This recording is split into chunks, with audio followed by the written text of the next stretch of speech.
Me no wanna move, move. Me no wanna move, move. Me no wanna move. Oh, what a nut! I couldn't keep it up. I had to add that to the stream for a second there. There we go. That's good. All right, so.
We'll do it live. Okay.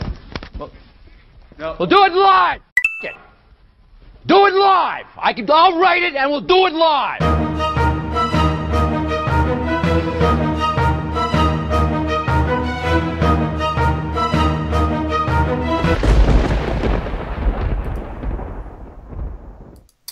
What is up, everybody, and welcome to another episode of Nintendo Talk Live. I am Bobby, the Nintendo Guru, joined by... I don't even need to do the introduction. I think the introduction is a waste of time on this one here, but the infamous Rogers Base. What's up, Roger? Infamous? Wait a minute. You can't start this off calling me infamous. You know what? How am I infamous? Okay, if you were Josh Thomas, you'd be the infamous there we Josh go. Thomas. He's okay, the wonderful, the amazing, Thank you. the awesome Rogers Base. That's better, right? Thank you very much. Okay. That's much better. Okay, good. What, how you doing, man?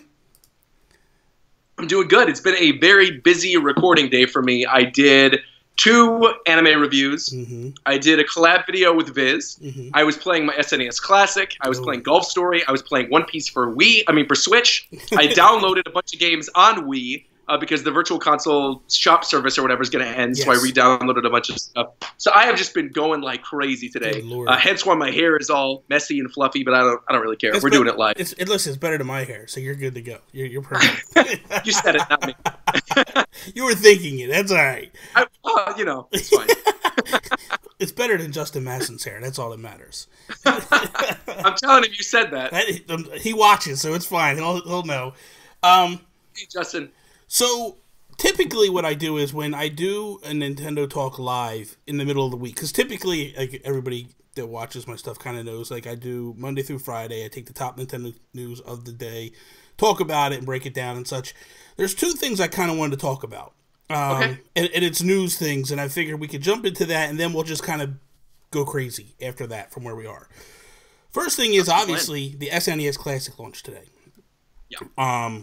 This is major news. I mean, obviously, I feel like, and I could be wrong, I feel like they've been a little bit easier to get than the NES Classic. Of course, I think you got one. You got yours from Nintendo? Is that correct? Literally right over there. Okay, yeah, I just did an unboxing video for my. I have like 2 channels. I have my main channel, and then I've got a secondary channel where I do like unboxings. Okay. And so I did a retro sort of unboxing of the Super Nintendo Classic, where I had like a black and white filter, and I was playing this 50s kind of music, and I was wearing like an I Love Lucy sweater. So that was a lot of fun. That's awesome. So many people were mad at me, though. They were like, black and white, hasn't been a thing for ages. There was color in the 90s. What are you doing, Roger? And I'm like, how about you go away? Yes. It's all in fun, man. That's all it's about. So all in fun, exactly. The reason why I bring this up to start the show off with is I said I was going to do a major announcement, and I got mine. You know what I mean? Like I was able to get one, but I was also able to get two. So I'm going to do a giveaway. And, whoa, hold on. Well, wait a minute. You can't say this. I'm literally tweeting this right now. Then, if that's the case. Well, the way I'm going to be saying this, and not linking my fans to this. But wait a minute. The way I'm going to do it is I'm going to do it through Twitter. I'm not going to do it through my channel. Oh. Okay, good. So I'm about to tweet something at this moment. Right now, I'm going to tweet it. Okay. So you guys, because the reason why I'm doing this is I just hit 1,000 subs last weekend. And congratulations, by the way. Thank you very much. So it was my way of thanking the people that have helped me to get to this point. But I don't like doing YouTube giveaways just because it gets a little, But I figured I'd do it via Twitter. So I'm going to tweet out right now. So anybody that's watching the live stream that wants to go, all you need to do is just go over, retweet my tweet, and then just follow me, and that's it. And you're in the running. And then it's going to run for a week, and then next week we will do the giveaway. All right, which the giveaway I'll actually announce live on another stream just to make it fair for people and they can kind of watch and do all that stuff. So anyway, so that's the one, the SNES Classic. You said you played a lot today, right? Yeah, so I've played Ghouls and Ghosts, Super Ghouls and Ghosts. Okay. Super Castlevania, a little bit of that, a little bit of Link to the Past, Star Fox and Star Fox 2, which I've actually never played before, neither of them. Okay. So that's kind of cool. And then what else? What else did I play? A little bit of Super Metroid, because it's like my favorite game of all time. Okay. And then I really want to get into Secret of Mana, but I'm waiting until my girlfriend comes over next time, and then we'll play it together. That's awesome. That's a good thing to do together. Yeah. I grew up in the 80s, 90s, that type of era. So I had an SNES as a kid, and it's my favorite console of all time. Like, I think it's such a classic, and it has such amazing games on it. And it's the one thing that I love about pixel art and all that stuff is it just tends to get better over time, in my opinion. Like, it's one of those things that just holds up, as opposed to like polygons or things of that nature. Like, those things kind of need remasters in order to look good. So I kind of that's what got me excited for this one, more than anything. But the other thing I wanted to talk about was, so Nintendo came out with this amendment to their creator program. And I am a part of the creators program. And the reason why is I wanted to be able to use Nintendo footage in intros and during my videos and not really get slapped down for doing any of that. Today they announced, and I got the email today talking about you can no longer live stream their games. I feel it's a direct reaction to PewDiePie and kind of all that whole controversy going, because it doesn't really truly make a whole lot of sense why they're doing what they're doing. But I'd also, for me personally, it doesn't affect me. And what I mean by that is, I do streams. I do Splatoon streams and such. And for me, it's more of just hanging out with the community and playing and trying to build my subscriber base. It's not really a monetary issue with the streams for me. If this stuff, if I did this stuff and this stuff started getting slapped down, they're like, no, you can't do any of that. Then we got an issue. But I think it's more or less just the playing of games is where the issue boils down. So I get why maybe bigger YouTubers or guys like C&D, they might get a little bit more upset, because I think that's where some of their revenue's coming in from, and it's going to hurt them a little bit. I don't know. What's your feel for all this? Yeah, I mean, I'm kind of fortunate. I've been in a very fortunate situation where I never joined the creator program. At the time, I was partnered with Maker as my MCN for my YouTube channel. Okay. And so I didn't really even have the option to revenue share with anybody else. Yeah. And then by the time that I left Maker, which was in March of this year, when Disney basically dropped all their creators and was like, we're keeping 50 of them who were just going to, really push out and do TV shows with and stuff. Yeah. Then I was like, well, I don't think I'm going to join an MCN, because I'm kind of in the situation where I'm doing well on my YouTube channel enough where I could just maintain that without giving a cut to anybody as like my main job. So I'm like, why would I share that with anybody else if I already am at this big audience? And obviously I love collabing with other channels and stuff. And that I feel is the most natural way to grow. And so I never really joined the creator program, but I was approached by Nintendo to be a brand ambassador.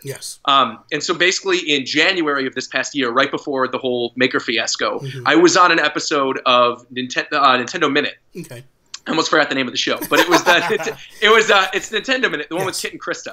And they basically surprised me and JD Witherspoon with like Nintendo Switches at this live event. They told us it was going to be a demo event for Yoshi. And so me and JD show up thinking we're going to play Yoshi, and they freak us out, and they're like, "Hey, you're getting Switches. You're both going to be brand ambassadors. We're going to give you everything." So I was like, that sounds like a pretty sweet deal. Sure, I'm down. And ever since then, I haven't really had any trouble with like either getting review copies or like even streaming. And every time that I've streamed Nintendo-related stuff or games, I haven't had to do like a revenue split because I'm completely independent. But I think this really hinders like small creators. I think more than anybody else, I feel like it hinders the people who are like just starting out and really just like if they have a passion for Nintendo, this is going to smack down all of those. And there's some people who they're maybe at that like the 5,000 to 10,000 subscriber point where they're like, oh, I could actually really start to make money doing this, and eventually this will suck away all the revenue. So yeah, it's a tough situation. I really don't like. I sympathize with it because obviously it's like it's a sucky situation. But at the same time, I can't speak on it on behalf of like someone that it's affecting because it just hasn't affected. And that's how I feel because I feel like I'm lower end, so it's not necessarily. I feel like my videos I do through the week, my live streams I do, my podcasts I do, that's where I more or less am generating. I mean, dude, come on. I think the biggest thing I got so far is $7 from Nintendo. Like, woo. Like, hey, it's still good. It's better than nothing. You know, it's better than nothing. I was going to say, that's 2 cups of coffee at Starbucks. Exactly. Well, I don't do Starbucks. We have a place called Wawa here, and I get like... So I know Wawa. Okay, so that's a week's worth of coffee for me. So I'm good to go. Yeah, I'm like, thank you, Nintendo. You bought me coffee for the week. But like for me personally, that's why I feel like it's not truly messing with me. Like I said, I'm using it more to just to get in contact with the stream. Everybody's saying the stream froze. What the hell are they talking about? Oh wow. Okay. What's happening? They're saying that the stream froze. Okay, it looks like it popped back out again. I don't know what happened. Okay, good. Okay, so we're back again. Anyway, so. What I feel like is that it doesn't, for me, the streams are just basically to get away, for me to get in contact with my community, to hang with everybody, to just play games and enjoy the community, get to know them, you know what I mean? Because I feel like that's what helps me grow, is the fact that like I'm able to talk to these people, hang out with them, get to know them on a personal level, and so it makes it better for me, I feel. But I get the people that are probably like 5 to 20,000 subs where, like you said, they're just getting that momentum where it's like, okay, let's go. We're going to start pushing now. And then all of a sudden it's like, bang, you get kicked down and such. So that's not cool. That kind of stinks. And it definitely doesn't help right now, too, considering all the demonetization stuff that's going on YouTube, where like videos that are completely friendly to families are still getting demonetized. And it's really just because of what you tag the video with or what the title is. Like, I know, for me, all of my stuff is very PG. I make a point to keep everything really clean. So do I. And even despite that, if I put fight in the title, if I put versus in the title even, like VS, just versus, if that's in the title or in the tags, I immediately get auto-demonetized. Oh, wow. Because it reads it as if it's a fight and they don't want that video monetized on YouTube. Then I have to go through the review request process. And so imagine if you're someone who, like you said, maybe like 20,000, you're just starting off, you're getting your revenue. You first are getting hit by Nintendo saying you can't monetize your live streams anymore. And then when you're like, okay, well, I'll make money off the VOD, you then upload the VOD.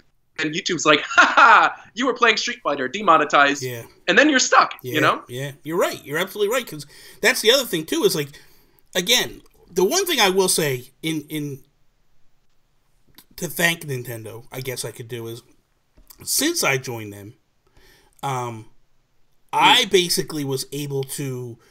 Okay, so recently I did a video where I was talking about WWE 2K18, and I used the trailer clip. And WWE came and, like, slapped it down and was like, nope, can't use it. And I was like, okay, no big deal. Like, they still left it up and stuff. Like, a week later, I guess, I'm assuming Nintendo was like, no. And they kind of pushed back. And next thing I know, it lifted. The copyright claim lifted off of it. So, apparently someone just came in here and said my boys in the chat. My boy, Mr. Josh Thomas, of course, who's been very vocal today about this Nintendo creators thing today. Well, we'll get into Josh. Okay, in a little bit. We'll get into him in a little bit. Spoilers. It's going to get interesting. That's all I'm going to say. Oh yeah. We got a little chat to talk about with Josh. Oh yeah. He'll go crazy. You'll see him like blowing up the chat and stuff.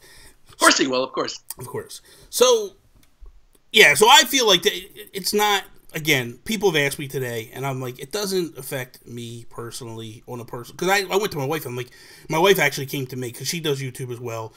And she came to me. She's like, "What is this an issue for you?" And I was like, "I don't know. Like, I really don't know." And she was like, "Well, you don't really draw your revenue off of the streams." And I was like, "That's true. Like, I do play some streams, but it's not, like I also play like some smaller stuff like SteamWorld Dig 2 and stuff like." And I know they're not getting stopped. Like, there's nothing that's going to stop that. They actually told me. They actually went to me and was like, "Hey, stream it. Go for it." You know what I mean? So that stuff I'm not really worried about. And there's other, like, if I stream Golf Story, they can't do anything. If I stream Lego City, if I stream Mario Odyssey, if I stream Legend of Zelda, that's where we're going to start having issues. And if I was going to stream the SNES Classic, which I still will. It's not going to stop me from doing my thing. Like, I'm just going to keep doing my thing. I'm not going to worry about it. So that's ultimately where I look at it and go, it is what it is. I'm not going to sweat it. It's just going to keep pushing forward. And that's what I said to her. And she goes, "Well, you know what?" And she's the one that said to me, like, "Hey, this is where it is." But I feel like, honestly, the whole PewDiePie thing really, let's be honest, that's what probably destroyed makers. You know what I mean? Like, oh yeah, it is. I mean, that is what destroyed Maker. Yeah, it's not even a secret. That PewDiePie was absolutely their biggest revenue stream. When Disney was forced to drop him, then they were like, "We really need to drop all these creators." They went through, they did a first cut, which I wasn't even a part of. I was like saved for the final cut.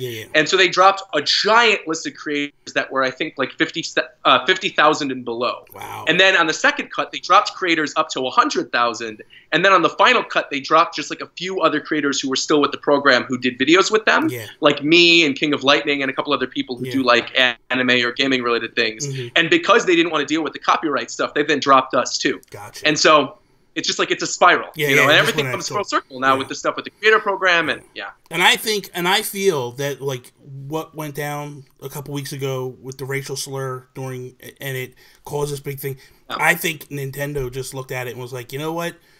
Nintendo, I feel, is always one of those companies that, like, if they don't want to deal with something right now, they just wipe it clean and go, Yeah, I mean, look at competitive Smash Brothers. It's the same thing. Or look at Evo Japan as a perfect example where, there's always these giant prize pools for these fighting game tournaments at Evo. And now they announced the lineup for Evo Japan. And there's a little, like, it shows the 7 games that are going to be shown. And then there's a little thing on the bottom of the picture where they announce the games where it's like, by the way, Smash Brothers and ARMS don't have a prize pool because Nintendo wants nothing to do with that. They're like, you can play the game for sure, but we don't want to put money into this prize pool to fund a tournament that's going to help promote our game. And so that's like, where the whole eSports, Nintendo versus sort of controversy stuff is coming in too. And that all loops in with this gaming thing, because then if you're a content creator who maybe streams how to get good with like a certain character in ARMS or Splatoon even, like with a good weapon set or something, and then you're trying to play and you're a competitive eSports player, and then your revenue stream is gone, I mean, it'll hurt you. Yeah.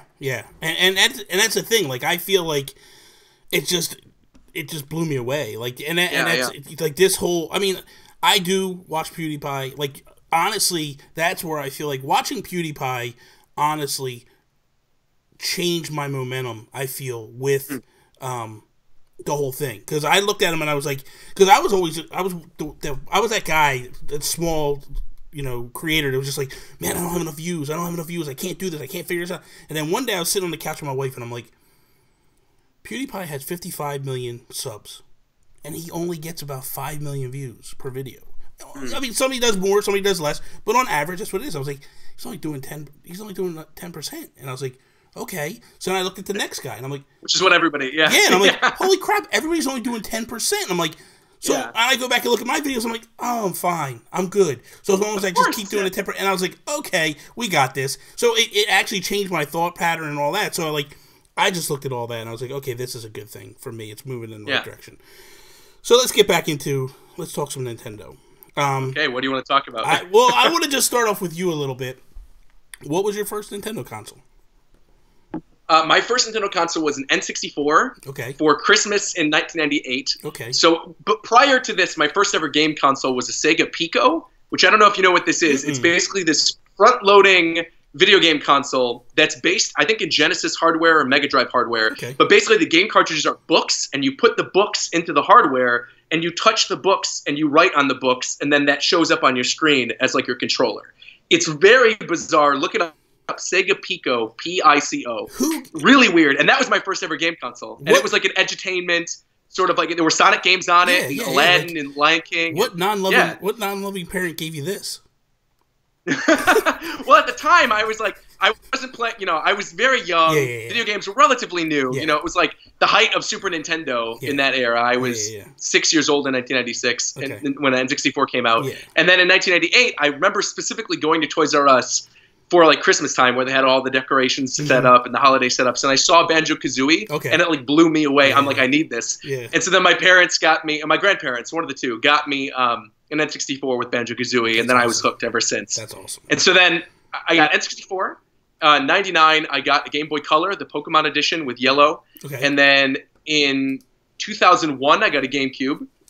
And actually in 2001, I got a Game Boy Advance too. So pretty much every other console except for the Wii, I got at launch for Nintendo. And like I said, I've been playing ever since. So, yeah. What's your favorite of them all? Ooh. This is the hard one. This is always the hard one. But so I'm gonna go with something that I think not a lot of people are going to agree with me on. But I'm going to say the Wii. I'm going to say the Wii. And I think the only other person who might agree with me on this is Josh. I think both of us love the Wii. And the reason I love the Wii is, one, due to the Virtual Console. The Virtual Console on Wii is still unmatched. The best. It's the best by far on any platform. It has these weird, quirky games you can't get anywhere else. So it literally has the best of Super Nintendo, the best of N64, the best of the NES, the best of Neo Geo, Genesis. It's backwards compatible with GameCube, and it has all of the Wii-related games. So I really genuinely do believe is like my favorite Nintendo system. And even though Brawl is my least favorite Smash Brothers game, the time that I spent with Brawl and with Project M, which is like the the modded version of Brawl, are definitely some of the best memories that I've had playing Smash Brothers. So I would have to say Wii. And then after Wii, I would maybe say it's tough. I think it's too soon to say Switch. I think it's too soon to say Switch, but I'm loving my Switch right now. I'll tell you what, though, that's the thing. Like that, that for me, like I love the Super Nintendo. That's my all-time favorite console. Me too. I love Super Nintendo too. But man, this one, the Switch, is really creeping up there. And I know I'm in the minority. I love the Wii U. Like I felt like there was some of the best games on the Wii U. Granted, like the actual console itself was a little clunky, and I wasn't a huge fan of the console or the gamepad. But at the end of the day, like, I love the games that were on it. Like, I loved, I did enjoy, contrary to popular Josh Thomas belief, I did enjoy 3D World. I thought that was a really good Mario game. You're entitled to your bad opinion. That's fine. Listen, I'm not the type of person who's going to be like... I'm with Josh on that one, why, man? Come on. Listen. Nah, man. I love the soundtrack. Okay. But I'm not about that gameplay at all. Okay. Yeah. Well, I'm not going to sit there and say that I'm a fan of Star Fox Zero. That's definitely... that game's a piece of garbage. That's horrible. I will say this. So I was on Nintendo Dads the week before you.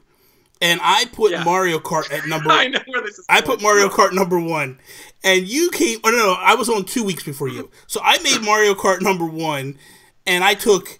Because Devil's Third was number 1. And I threw that off the list. I'm like, no, get out of here. And I put Mario Kart number 1. And then Johnny Casino comes in and puts Star Fox Zero at like number 5 or something. You're like... It was high, You were like, that game is banned. Off the list completely. Like, no one is allowed to reinstate this game at all. And I'm sitting in my car driving to work, like, fist pumping, like, yes, Roger, thank you. It was the best. I loved it. I say that, too, as somebody who really loves the Star Fox franchise, which is why I hated it so much. And for a while, I don't feel this anymore, but I did honestly feel after that game came out and after it bombed in terms of sales, after the controls were clunky and terrible, I was like, oh, great, we're never getting another Star Fox game ever again. Because Miyamoto was adamant about, if this is not successful, we're not going to mess with this franchise anymore. And then, lo and behold, the next year, Star Fox 2 comes out, and we're like, whoa, we're getting this never released Star Fox 2. And now, to me, it seems very clear that Star Fox Zero was sort of this jumping off point of like a reboot of the franchise.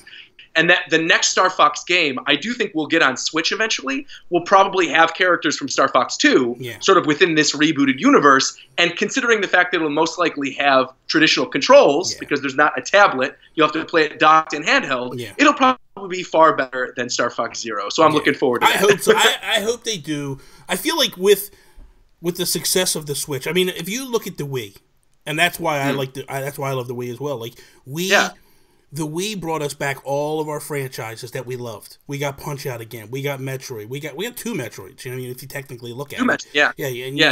2 Zeldas. 2 3D Marios. Yeah. Both of them are some of the best in the franchise. Yes, absolutely. Yeah. And we actually got 3 Marios total if you count the side scroller. They really did a phenomenal job, I felt, with the Wii. So I look at it and go, I've always been on the mindset like because when the Wii U hit, everybody was like, "Where's Metroid? Where's this?" And I'm like, guys, if the console don't sell, Nintendo's not going to bring out these games. They want to put out all these games that are going to move the console first. Like, they're going to bring Smash, they're going to bring Mario Kart and all that, which they did. And because it really wasn't moving the needle too much, it was like, okay, we're not going to bring all these other games over there. But when you looked at like what the Wii brought, they were bringing back all these great franchises. That's what gets me excited for this, because I'm like, right now it's hitting home runs. And it's really, it's on a tear, man. I mean, like, for people to say there's no games on it, Josh Thomas, I'm playing games like crazy. Strip lock. Yeah, me too. Yeah. Me too. I mean, dude, I honestly feel like I've played, in fact, I know this for a fact. I looked in my activity log recently. I have played more in the 1 year that I've had my Switch. Not even 1 year. It's been like, 6 months, 7 months? Not even a year. I have played more Switch in that time than I have the entirety of my time with the Wii U. And I checked in the activity log. It's literally, and that includes like having Smash 4 on the Wii U, Splatoon on the Wii U, a lot of really good, Pikmin 3. I love Pikmin 3. Yeah. Mario Maker. I mean, there was really good stuff on the Wii U, but because Switch had a lot of those good games that were like on the Wii U, but now have sort of been given a new life by being in handheld mode, something like Pokken, or something like even Splatoon, which I would not have sat there and like sort of like do grinding through the gameplay or whatever. I'm not someone who will sit in front of the TV and grind. I like being able to take my games on the go. And like, I just had a trip last week to Chicago, and on my entire flight there and my entire flight back, I was playing Pokken, and it was amazing. I was like going through Pokken and training, and I never did that with the original game because I did not want to sit in the front of the TV and just like mash buttons. And I know you could play on the gamepad and you could have something else on your TV, but it's like it's not the same. Being able to take it on the go is not the same, and it's awesome. I mean, well, let's be honest. Okay, you could do that with the Wii U, but you were tethered to your living room. Like now, you can just go wherever you want to go. You just get up and go through anywhere in the house, so you can still play. You know that. I mean, that to me is a huge upgrade over the Wii U. But for me too, like you said, like I don't think I would have beat Zelda as quickly as I did had it only been locked to my TV. If I was only locked to my dude, I can't stress enough like how much time I would take it to work and I would sit there on my 30 minutes. I used to leave the office to go pick up lunch. I was actually picking up lunch on the way to the office, so I didn't have to leave. And I would break it out, and I would play for 30 minutes, and I'd be like, "Oh, damn! I didn't even eat my lunch. Like I didn't want to like stop playing. You know, it's like so that doesn't happen. Even when Splatoon came, like I was like, I didn't want to play with it attached, with the Joy-Cons attached on Splatoon. Like I'm used to a pro like that type of controls. So I actually brought my grip and left my grip at work. And, like, at lunch, I would pull the grip out and pop it in. And I would play Splatoon 2 on my lunch break. And it was like, this is awesome, man. It was, like, so awesome. Other than Mario Odyssey, and I know, and you might know something else that's coming that you can't really talk about, and that's fine. I'm not looking for you to do that. But other than Mario Odyssey, what are you looking forward to in 2017 that's coming that'll get you for the Switch? I mean, without question, Xenoblade. I mean, like, if anybody who watches my channel knows, I'm a huge anime fan. I'm an enormous fan of both Chronicles and X that was on Wii U. In fact, X on Wii U was my most played game in the history of me playing Wii U. I think I spent 120 hours on the game. I loved it. Nintendo, if you're out there and you're listening, port X to Switch because I will do all that over again. I love it.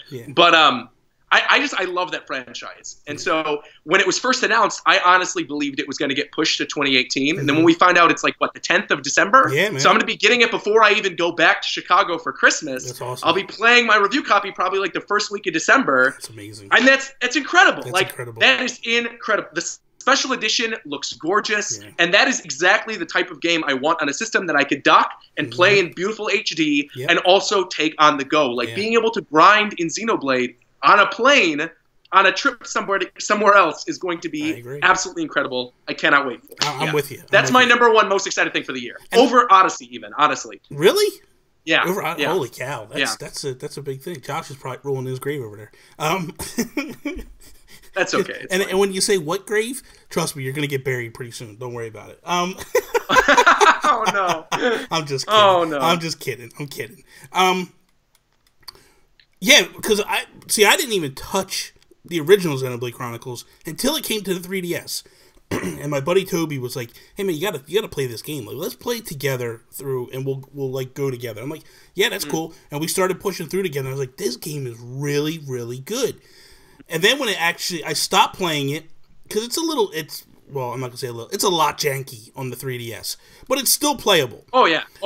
And then when it came to the Wii U, I actually bought it again and started playing it again and pushed through. But then other things just grabbed my attention, pulled me away from it. But then Xenoblade Chronicles X, like you said, man, that game was so good, phenomenal. Man. It was, and I think it's really underrated too, because people talk about the Wii U library, and that's a game that really does not get brought up all that much. Yeah. And I really genuinely believe that game is like the reason to own a Wii U. Yeah. I think there are other really good games on the platform, and I also think like Mario Maker is a really good argument. But looking at what's on the Switch right now, like if you have Splatoon 2, there's no reason to have Splatoon still. Yeah. If you have Pokken on the Switch, why would you go back and play Pokemon on the Wii U? Exactly. And eventually, we're definitely going to get Smash Brothers and an iteration of Mario Maker. Like, done deal. Both of those are coming to Switch eventually. Yeah. And I really don't think X is ever going to get ported. I would love if it did. Yeah. But X is one of those games I think is just going to die on that system. And I think you're going to have this like cult following for that game, very similar to what happened with PSO on Dreamcast, where it was this system that died a little too early, but so many people invested so much time into those games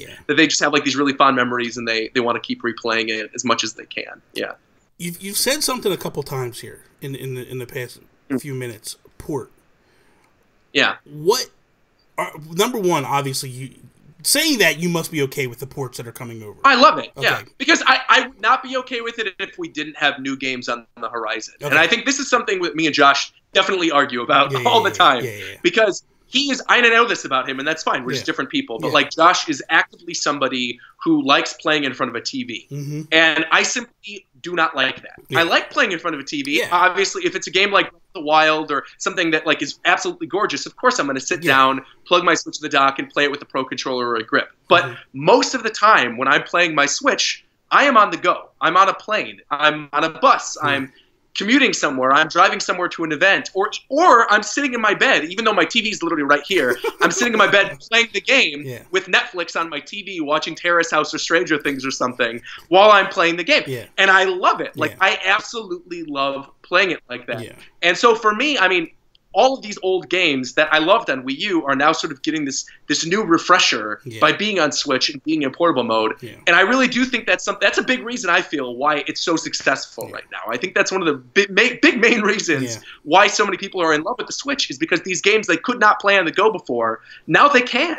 And again, it really is great for these games where you need to grind, something like Splatoon or Pokken or Xenoblade coming up. So, because my thing is this, is I look at it and go, okay, I was one of the 13 million that owned a Wii U, but it's not a lot of people.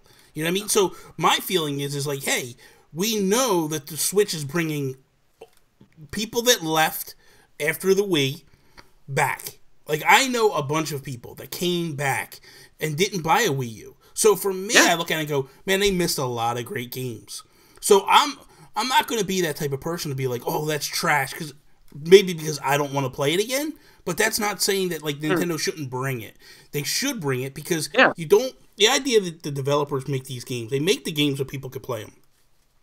If they're not being played, that doesn't make the developers happy. They want them to be played. So for me, I'm okay with them bringing stuff over and porting it over. Ultimately, though, I find myself rebuying them because I'm just like I bought Rayman again because I was like that game is awesome. I want to play it again. You know what I mean? Like it's a really phenomenal game. So why should I just let it die?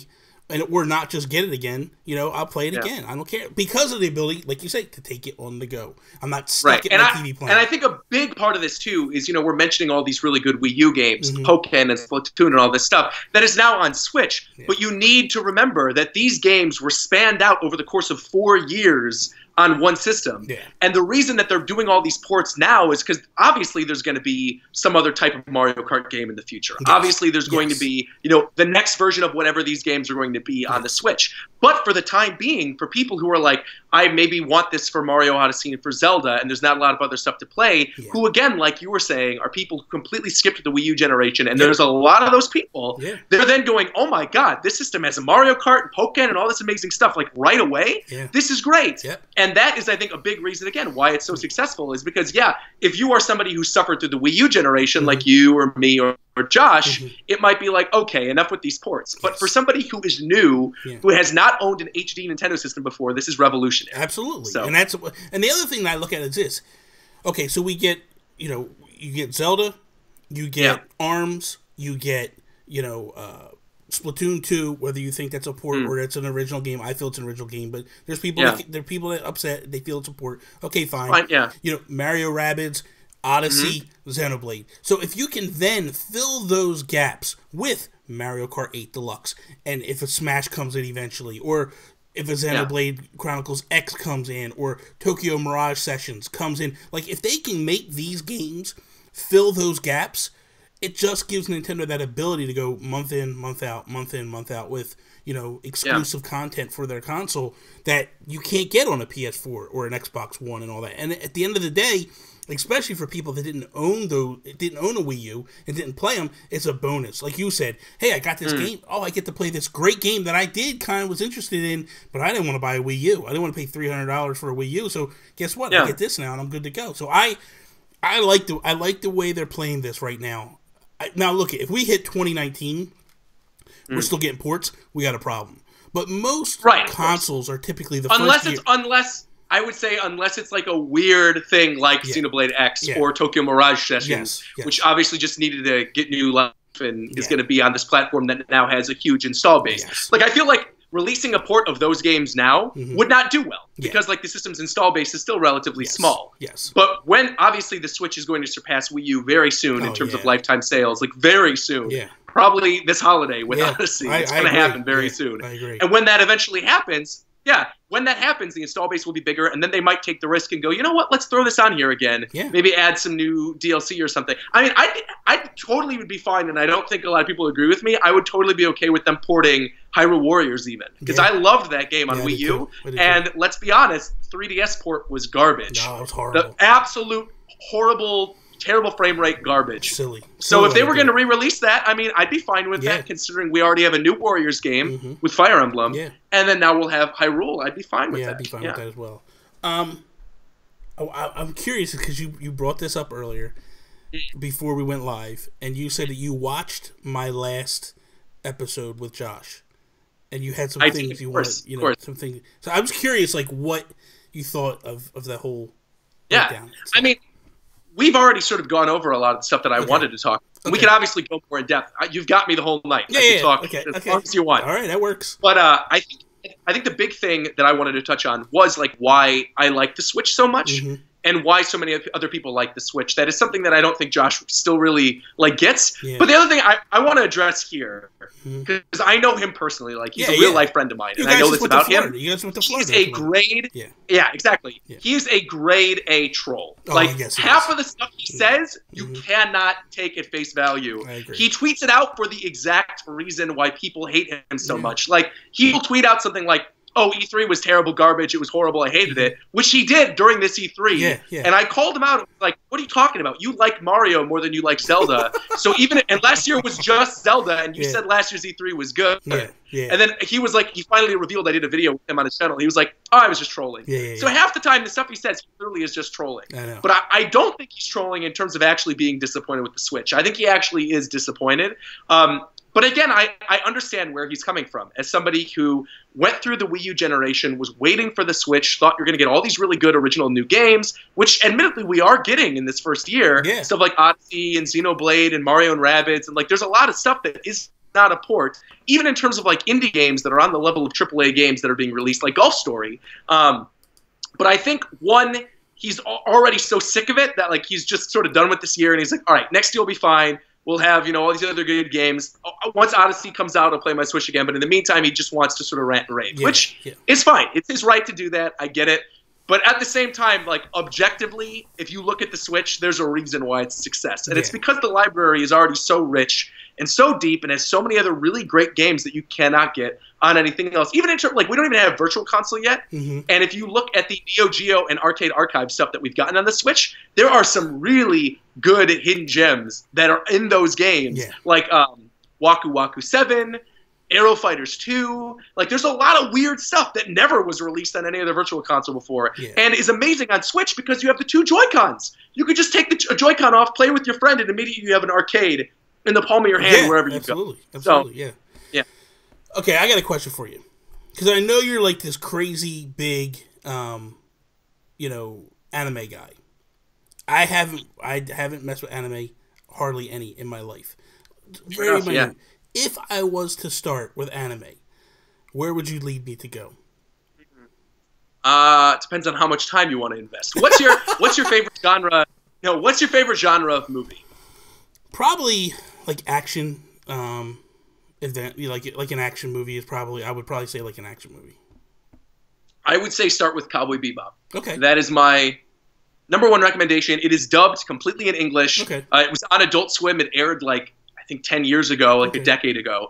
And the DVDs are readily available, and you can find it online for free. And like, I don't know if it's on Crunchyroll, but I think it's on Netflix. Okay. But it's definitely like available. You could watch it. Yeah. And that is like this awesome action adventure sci-fi series that I think you would probably really like. All right, that's normally what I recommend people. Okay, all right, I'll give it a shot. Don't start with One Piece. I know I love One Piece, but don't start with One Piece. Okay, that is an 800 episode long. Yeah, don't do that. I won't do that. Let's see what else we got here. Okay, so you already kind of talked about what you're currently playing. How are you liking Golf Story? I have it myself, so I'm just kind of curious because I wanted to talk a little bit about it and see where you're at. I've only played about 30 minutes of it, but what I've played so far, I really like. I think the puns are really cute. Yes. I like the gameplay. The gameplay is literally like Mario Golf on the Game Boy or Game Boy Advance. Yeah. And I've been waiting for a game like that for a long time. So, like, what more is there to say? I've wanted a golf RPG, and this is weird, unique sort of thing that you're not going to get in any other system. You're not going to get, like, a Camelot seemingly developed RPG golf game anywhere else. No, not at all. I'm loving it. I jumped in yesterday and I bought it yesterday. I actually forgot about it. So I started another podcast with a couple of guys. Patrick from Nintendo Hawk, he's actually in the chat now, and Joe after work. And so we're talking and we're going into like what we're playing and stuff, and then they're talking about Golf Story. I'm like, holy crap, I forgot. So I luckily have my Switch like on I have a TV right here. I just grab it. Yeah, I grab it. And I next thing I'm downloading, I'm like, you guys keep talking, I'm just going to download this real quick and buy it. So I bought it. I was like, it is really... I love the pixel art. I love the idea. Like, I jumped right into story mode because I guess you can play like actual courses and play, but then you actually go into like a story. It's like an RPG. But the nice thing about it is like, it's like you get experience by doing things golf related. Like, I walked up to the driving range and the guy's like, "Hey, if you can hit this pin over here, like I'll give you whatever." And I do it, and I'm like, "This is just really cool, man." It's like really, it's adorable, man. It's a really good game. I think with that genre, too, is like it's normally so seated in like fantasy, like high fantasy. And so to get something that's modern day, you're on a golf course, it's cool. It's really, really fresh feeling. Absolutely. So, Absolutely. What's your feelings with the third parties? You know, because when the Switch first announced, the third parties were very like hands off. We're not coming. What's your take now? How do you feel about it all? I mean, I knew third parties were going to come eventually because it's a handheld. Yeah. Like as soon as they said we're going to unify our developers and put it on one system, and like right now 3DS is still doing really well, and if there's really good games coming to 3DS. We just got Samus Returns. We're going to get Ultra Sun and Ultra Moon. I mean, there's still good stuff coming to 3DS. Once that dies officially, which will probably be like early next year, when that happens, I think you're going to see even more third parties sort of flood to the system because it's going to be their only option if they want to release on a Nintendo platform. And like already, I feel third-party support's better on Switch than it was on Wii U because the stuff that we got on Wii U, they were ports that like were not interesting ports. They weren't necessarily good games to begin with. And you could make the argument like, oh yeah, well no, like I enjoyed this Assassin's Creed or whatever the Batman was that they released, which wasn't even like the good Batman game. So I mean they did a lot of ports that didn't really add a lot of unique things to them, and then they were shocked that those games didn't sell well. I think didn't they release like Mass Effect 2 or Mass Effect 3 or something without the other versions? Well, they did Mass Effect 3, like a remaster of it or whatever, just a Mass Effect 3. Yeah. But then they gave the trilogy remastered to PS3 and 360. It was like, why would you do that? Like, that's destined to fail. Like, why would as a consumer, go, I'm going to just buy 3 when I can go, oh, wait a minute, I'm going to buy all 3 over here in HD, and that's what I'm going to get. Like, that's just silliness. Like, I don't get that. You know what I mean? Like, it's just nuts.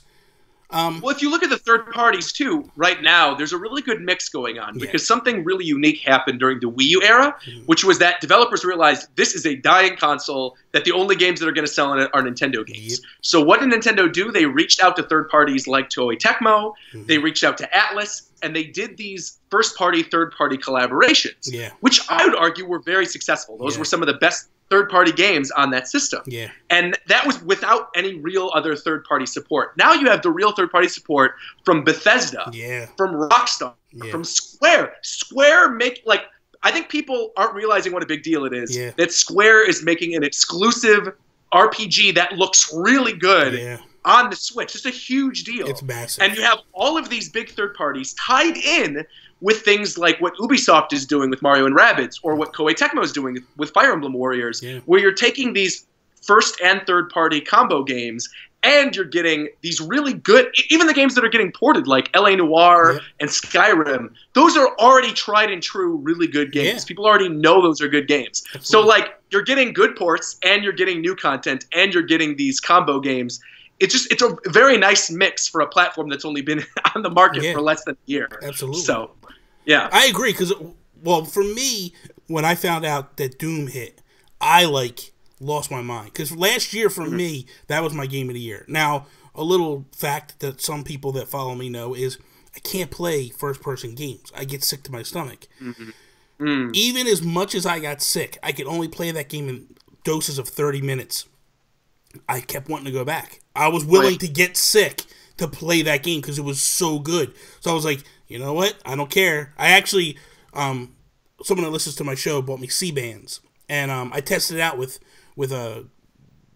Metroid Prime, and it worked.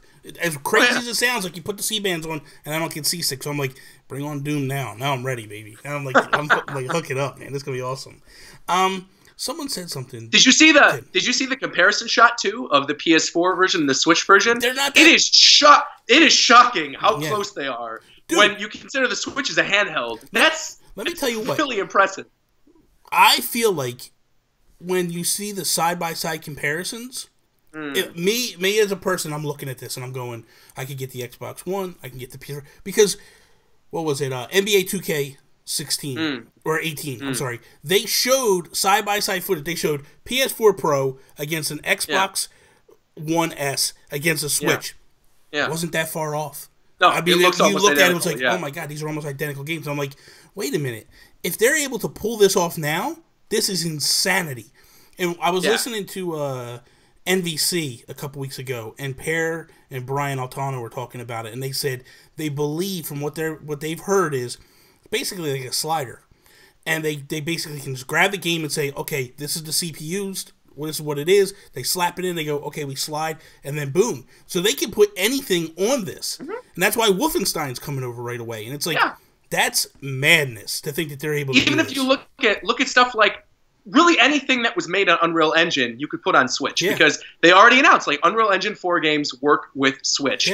And that's a huge amount of titles. Like, imagine if Project Octopath does really well, and also the worst kept secret in the industry is that Final Fantasy 15 is going to come to Switch very soon. Yeah. The reason they're getting that or trying to bring it over to the platform is because they're trying to rework that engine by putting it into the Unreal Engine and then porting it to Switch. They're not going to use the Luminous engine that they used for PS4. Yeah. They're trying to port it to Unreal Engine. Yeah. And if that is successful, I guarantee you the games that are being made in Unreal Engine, like, say, Kingdom Hearts, which is something that is very much like tailored to a Nintendo-type audience, is something we might actually feasibly get in the future. And maybe not day and date with PS4 and with PC and with Xbox One, but, I mean, I would wait the 6 months to be able to get a portable version of it. And that right there is why Nintendo's winning. Because there's so many people that are going, I'll wait a couple weeks or a month so I can get this. Like, that is on the go. Unreal. Yeah, it's a huge deal. It's amazing. Yeah. So, for me, I'm waiting because I really feel like it's going to happen. I think Final Fantasy VII Remake is going to hit Switch. Oh, that's a guarantee. I mean, with Cloud being in Smash Bros., that's a guarantee. Tell. If that happens, guarantee. I think Sony might have. And the thing about that is those games are being parsed out in parts. Yes. So it's not just going to be one giant game that they're working on. So they could very easily have been working in the background with Episode 1, so they could launch it on the Switch, and then it wouldn't take up as much memory. It would be fine. You could like download it to your system, and it wouldn't take up all this room. And if they end up, because I think that game is being made with Luminous Engine, if they end up finding a way to make Luminous Engine work on Unreal Engine 4, then it's a done deal. Yeah, it's coming. And the second Final Fantasy 15 gets officially announced for Switch is the second you can go, okay, we're getting 7. Like, that's going to happen. Imagine 7 coming to a Nintendo console? Because, like, I was a huge Final Fantasy 3 kid. Like, I was, like, rabid for Final Fantasy 2 and 3. For those who don't know, that's 6, you know. Yeah. So when your boy is nuts. I'm not even looking at the chat right now. I'll look after the thing posted. He is. Oh, Josh, stop. What's he saying? What's he saying? I can't see that. Oh. Kingdom Hearts is a disgrace to Disney. Kingdom Hearts is a disgrace to Disney? That's what he said. You know what's a disgrace to Disney? The original Haunted Mansion and not the Nightmare Before Christmas Haunted Mansion. How's that to trigger, Josh? Oh, there you go. Speaking of Haunted Mansion, my coffee mug here is the Haunted Mansion wallpaper. He actually has one of those, as well as every other. Yeah, I love it. I've got my Rogers Base mug, by the way. Rogers Base merchandise available now on Redbubble. Check it out. There you go. That's good stuff. Good plug there. I like that. Good plug. I want to pull up the chat. I want to see what Josh is saying. Let me open up the chat. Go ahead. He said, "Get this guy off the podcast." That's the last thing he just said. Get this guy. He's now that he knows you're watching, it's going to make it even worse. Now he knows you're actually checking out. He's going to be like, "All right."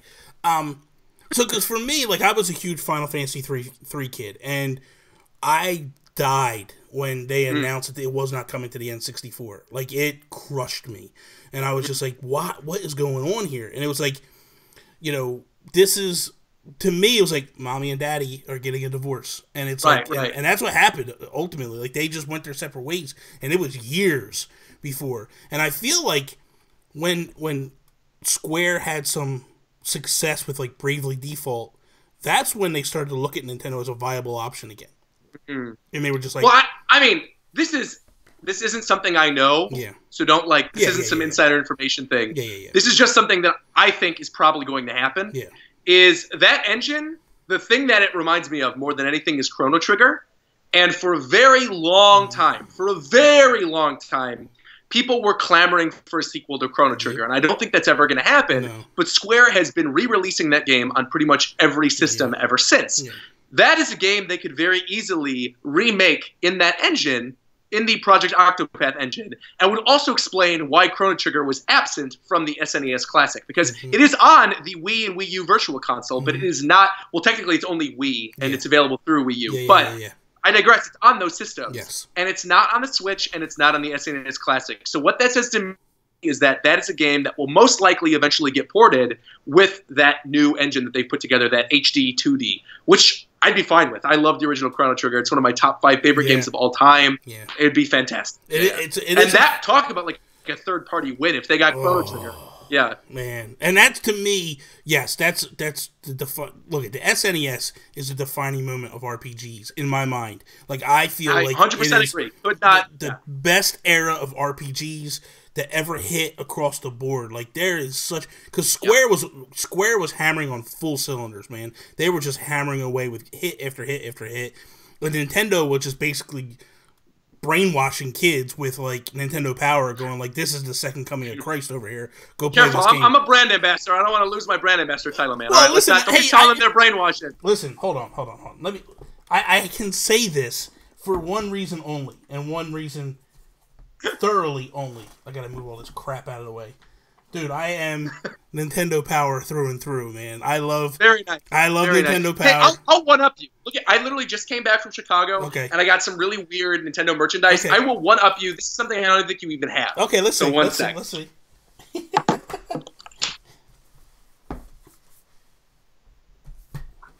So, oh boy, here we go. Many people might remember that for a very limited time during the launch of the Game Boy Advance and the GameCube, there was a spin-off of the Nintendo Power, which was Nintendo Power Advance. Do you remember this? Yep. Where the books were like, they weren't really magazines. They had like a harder cover, might have been a lot of edge. I happened to find my Golden Sun Nintendo Power Advance with the full player's guide and map of everything in the game. Oh, it also includes like maps for Wario Land 4, Breath of Fire. So right here, boom, look at that, Nintendo Power Advance. I have a whole stack of Nintendo Powers over in the corner. Like I'm trying to get them all if I can. I have actually 1 and 2 sitting over here. It's amazing. Yeah. Look at someone just said Bobby's in another pissing match with a guest.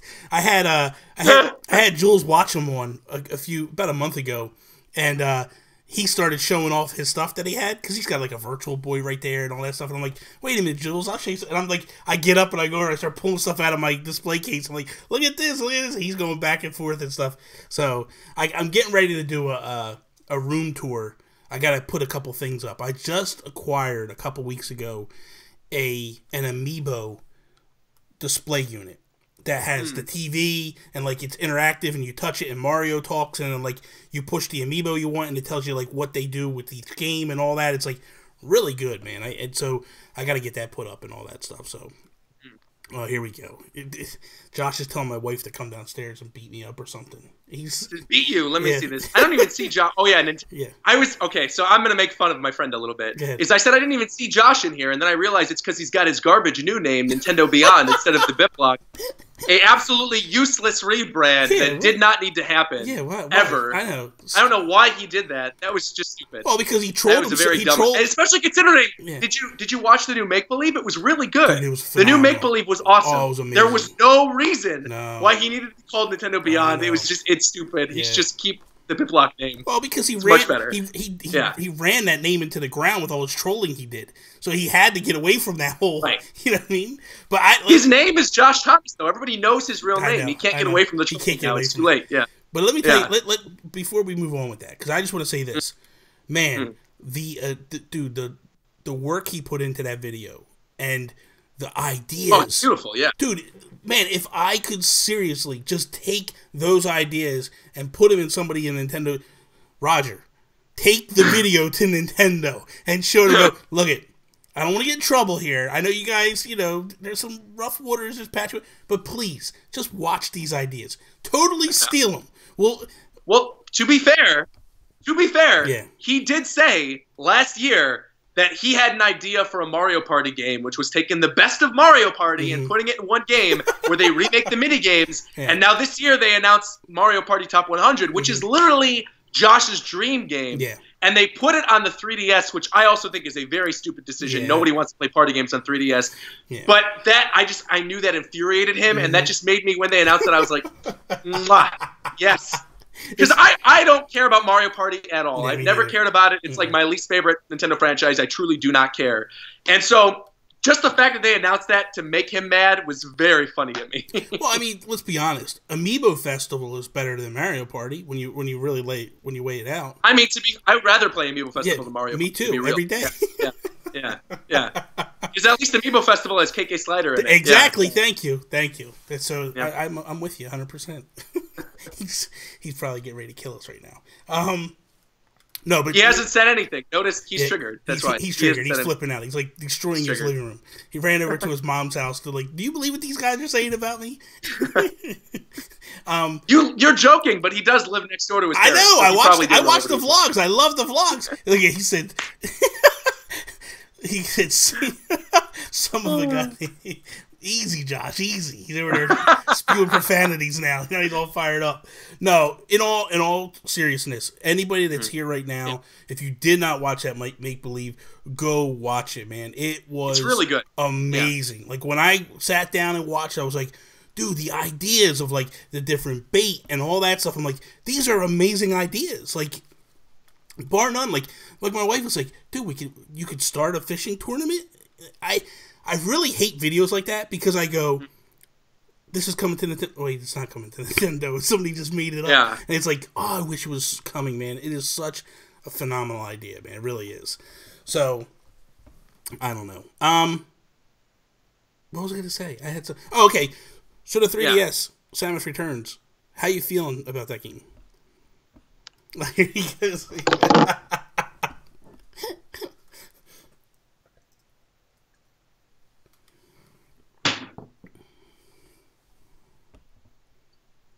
Chibi, I'm not disrespecting my wife. Well, here he goes. Here he goes. I have it too. I have it as well. Mine is actually still in the box. I didn't even take it out of the box. I have. I have all that, John. I have all that, Roger. Just. I am a huge Metroid fan. Yeah. Huge, like easily one of my top 3 favorite Nintendo franchises of all time. Yeah. Metroid, Animal Crossing, and Smash Brothers. I mean, those are my top 3. Yeah. I love them all. Smash Brothers is kind of cheating. I'll say Pokemon because Smash Brothers is cheating, but those 3 are like top tier.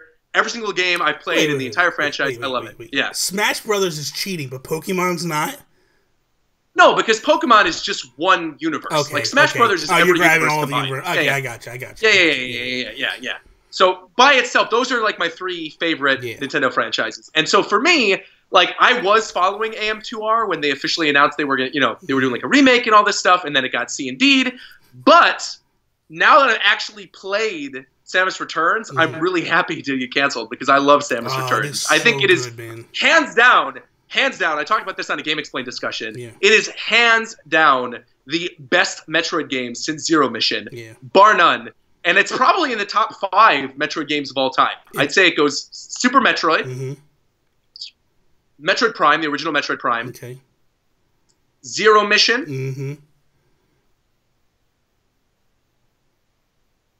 Fusion. Actually, I'd put Fusion after. I would say no. Wait a minute. Let me take that back. I would say Super Metroid, Metroid Prime, Metroid Fusion, Zero Mission, Samus Returns. I'd say those are probably the most solid top 5 you can get. Yeah, I like it more than both of the sequels to Metroid Prime. I like it. Well, I guess their other M's kind of garbage, and Federation Force isn't great. But like, I obviously like it more than those games. I like it better than the original Metroid, and I obviously like it more than the original Metroid 2. Yeah, I think some of the stuff they added was great. Yeah, the addition of like the amiibos, having the scan pulse, like the sound design in that game is phenomenal. With like the beeping noises and the Metroids when you're close. It's terrifying, easily one of the scariest Metroid games. It's just an overall treat, and I love it. The other thing that I love about it is I felt like they really took advantage of the 3D in this one. Like, I'll be honest with you, I'm not a fan of 3D. The only time I used 3D in all of my life in my 3DS, a couple times. One in 3D Land, because you had to, kind of. There were levels you had to have it. A little bit in Link Between Worlds, but that was just to kind of, like, just to see, it was on and off real quick. Animal Crossing, because I kind of like that, the depth it would add. But this game, I've played more in 3D than any other game. Because, like, dude, there's times where, like, the Metroids are coming out of the back, and they fly up, and all that stuff. It's just, like, amazing. Just, it looks really good. And I will say this, because I know Josh hates the fact that this is on 3DS. And I actually think this was very smart because for a number of reasons. I'm going to get into all of them right now. One is I think having this on 3DS on a system that has a guaranteed big install base is what they need to do if they want to revitalize the Metroid franchise. I think They already announced that Prime 4 is going to come to Switch. That's already a done deal. We already know we're getting a 3D one. But in terms of 2D Metroid, we've been waiting on one for a really long time. At least people like me who love the 2D iterations. I love the 2D. I love Prime, but I think the 2D iterations are phenomenal. Yeah. And I think if they released this initially on Switch without the proven install base, if Switch, they weren't sure it was going to be a huge success, and they ran the risk with the Wii U. They knew it would at least do somewhat well on 3DS if they put it there. They're using a new studio that is, Mercury Steam, which I think did a really good job. Yeah. But then at the same time, they're an unproven studio. And the one game they made prior to that was Castlevania, which wasn't very good, in my opinion. And now I kind of think they made Castlevania just because they wanted a game to sort of like shop to Nintendo and be like, hey, can we make Metroid? Yeah. And now you can tell like this is their passion project. And sort of like how Retro became the studio for 3D Metroid, and now Retro's backing away from that. I think because this game was successful, and because obviously so many people are reviewing it highly and saying it's fantastic, I kind of feel like this is going to become the 2D Metroid studio. Yeah. And that eventually we will get a 2D Metroid on the Switch because this game was successful on 3DS. I would love that. Yeah. And I think now the 3D games, the Prime series, are going to go to the original developers, like Sakamoto's working on Metroid Prime 4 with a new development team. I think that will be the 3D team from here on out. And I think there's going to be a 2D team that is now going to be working on 2D Metroids. And have you beaten the game? Not yet. I'm still I got pulled away. Little game called SteamWorld Dig 2 kind of pulled me away. Okay, we'll get into that in a little bit then. Okay. But I will say, without spoiling anything, that it is perfectly set up for sort of like a sequel game to Fusion by the end. Okay. It seems like there are hints to a game that could take place after the Fusion game in the timeline, and there isn't one right now. Fusion is canonically the last game in the series, and if they're going to continue that on, and they, in fact, Mercury Steam went to Nintendo originally with a pitch to do a Fusion remake. I think they could easily make a Fusion sequel, a 2D Fusion sequel on Switch, and that would be incredible. That would be amazing. Jules Watcham, what's up, Jules? You just came into the chat. Good to see you. Hey, Jules, what's going on? Yeah, man, I got pretty deep into the game. Not really deep, but somewhat deep into the game, and I was getting pulled away. Like, there's so much stuff to play right now. It is so hard. I want to go back this weekend and just dive in. I want to put it to rest and beat it and then move on. But SteamWorld Dig, I'm trying to 100% that right now. And that's driving me up the wall because I want 100% that game. So I love Image of Form. I love this whole series that they've done, like from SteamWorld Dig 1 to Heist to now Dig 2. To me, I feel like it's probably it's probably the best iteration of 3-game stretch of any franchise ever.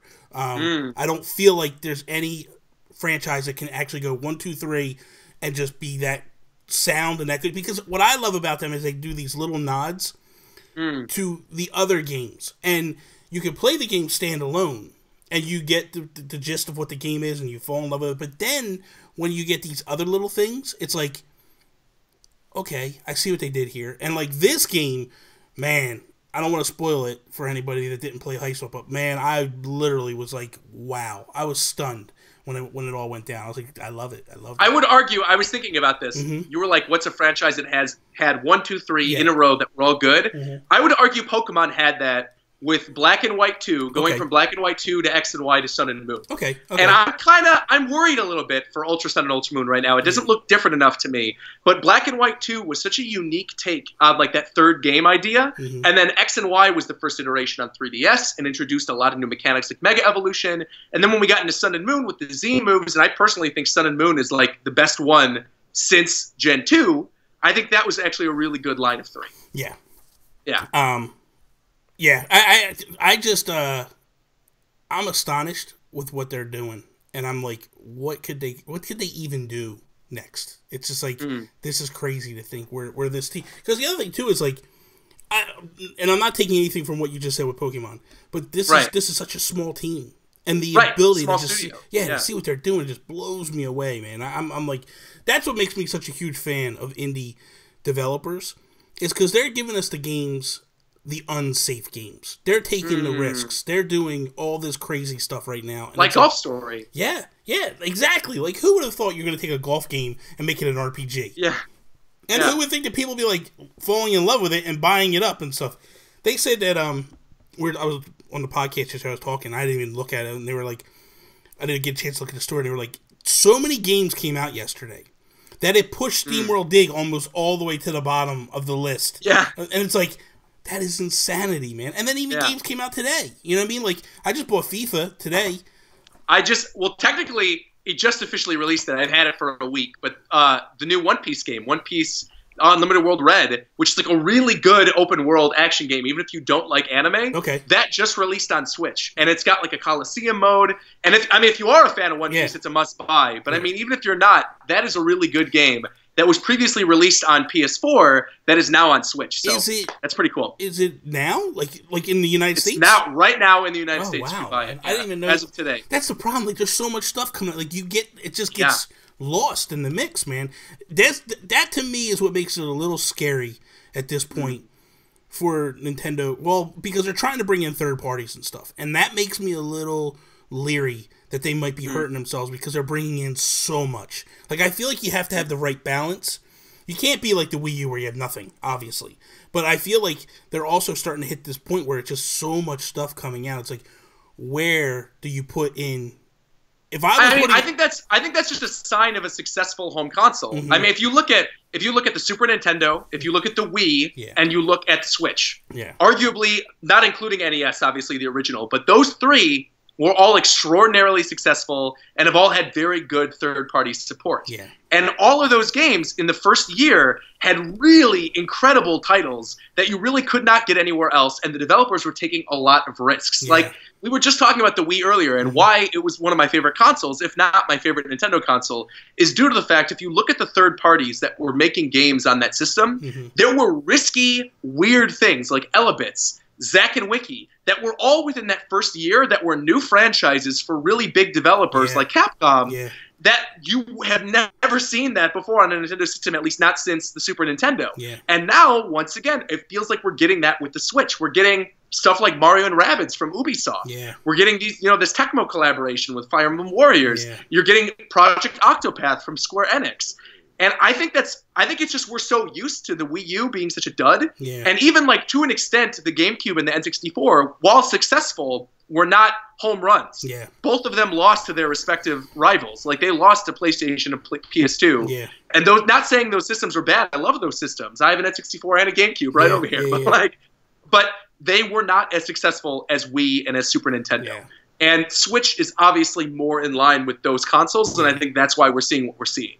And so I think it might be surprising, again, coming off of the Wii U, and it seems like they're almost doing too much. Yeah. But obviously, more people are going to find the system. More people are going to hear about these games. They're early on the shop. They'll be researching like, oh, what did I miss that was released on the system before I got it? This holiday is going to be huge for, I think, a lot of those indie games where maybe a kid will download a game over the holiday. He might get like a point card with his Mario Odyssey bundle. Yeah. And then go, what do I want to download? I only have $20. Yeah.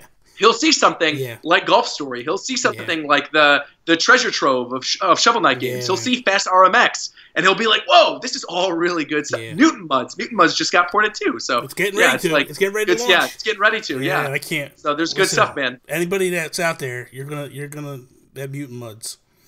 Yeah, I can't say much. I'll get in trouble. Jules will beat me up. But SteamWorld, same thing. Oh yeah, man, definitely. And I can't wait for Flippin' Death. My God. Oh yeah.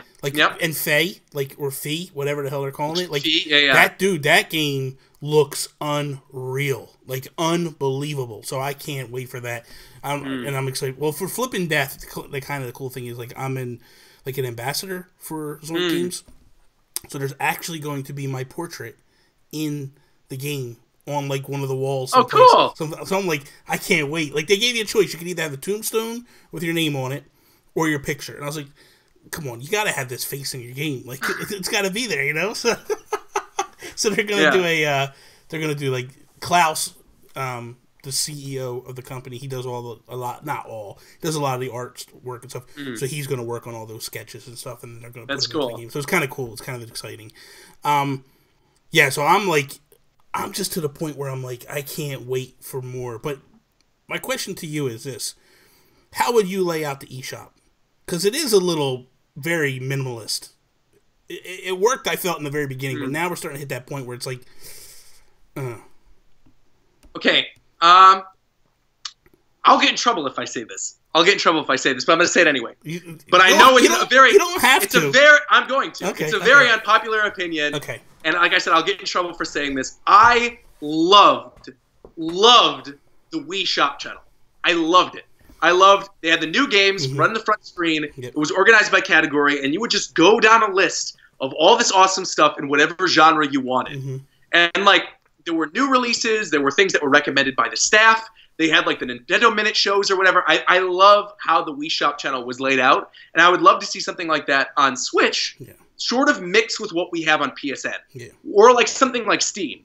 I think if you had a front page like Steam, which is kind of what Wii U had a little bit, if you had a front page like Steam, but the categories from the Wii Shop channel, along with a really catchy theme, which I think it desperately needs right now, that is what I want. Yeah. I agree. I just want to real quick. Hoshway Ponce, what is up? Hoshway actually runs Nin Mobile News, so you need to reach out to Hoshway. He wants to talk to you. He said he has some collab projects he wants to work with. So happily work. There you go, Hoshway. I gave you your plug. So you're no, but when I do my show Nintendo Talk, I go to his website and pull basically all the news that I can for the day, and then if it's really late, I'll try to bounce around and hit some other websites and stuff. But he's got some really good stuff.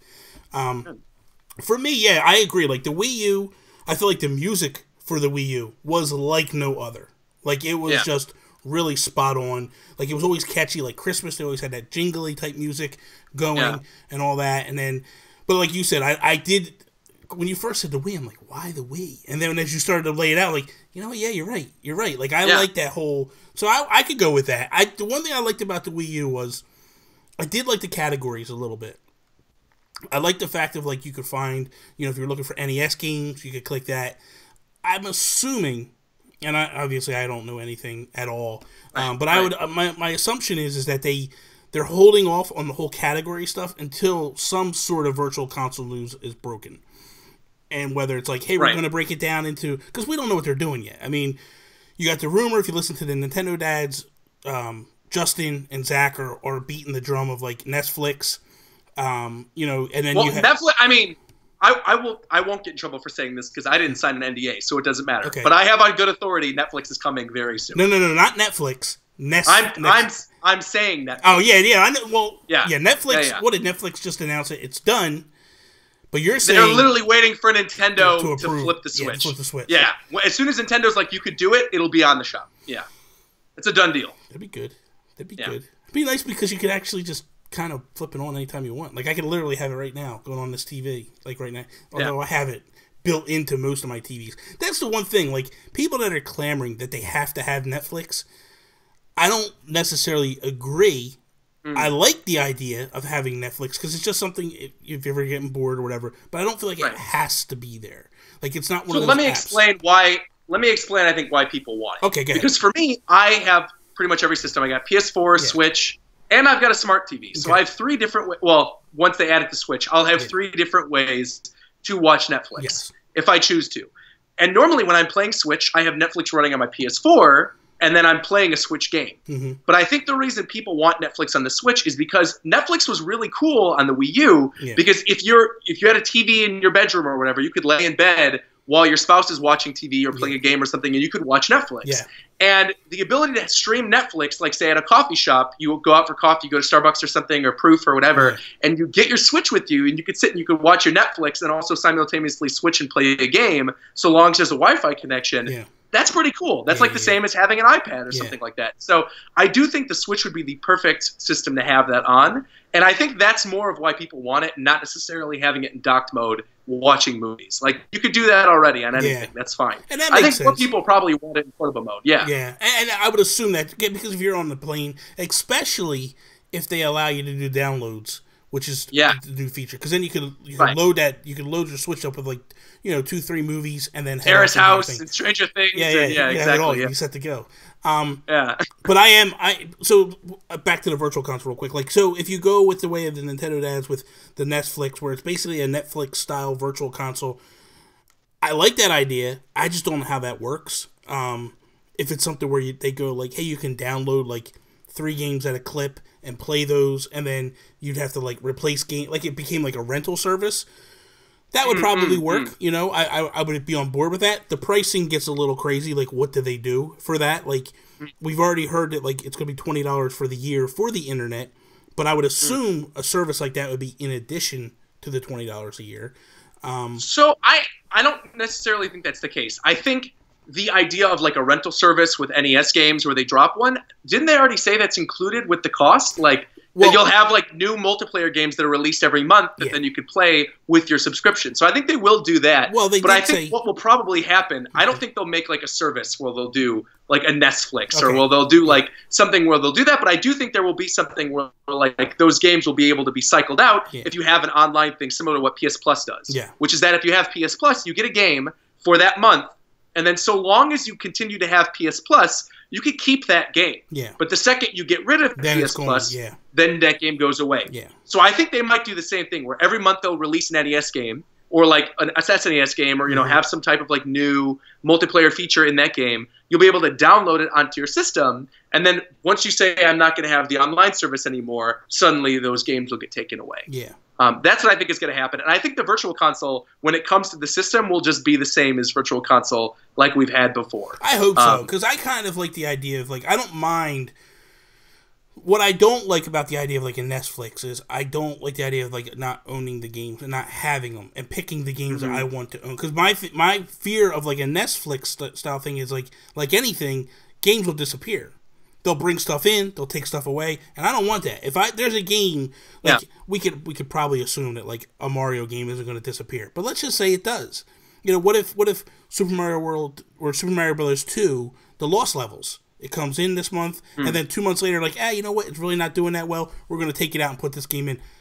I might want to own that. I might want to have that game locked to my console, and that's where I don't like the idea of like a Netflix style thing. Like, that's where I want the game. But the other issue with that is you have the people going like, well, I don't want to buy these games again. You know what I mean? Like, I've already bought them on the Wii U, on the 3DS. I mean, I can tell you for a fact, I'm not going to. Super Metroid is my all-time favorite game ever. Yeah.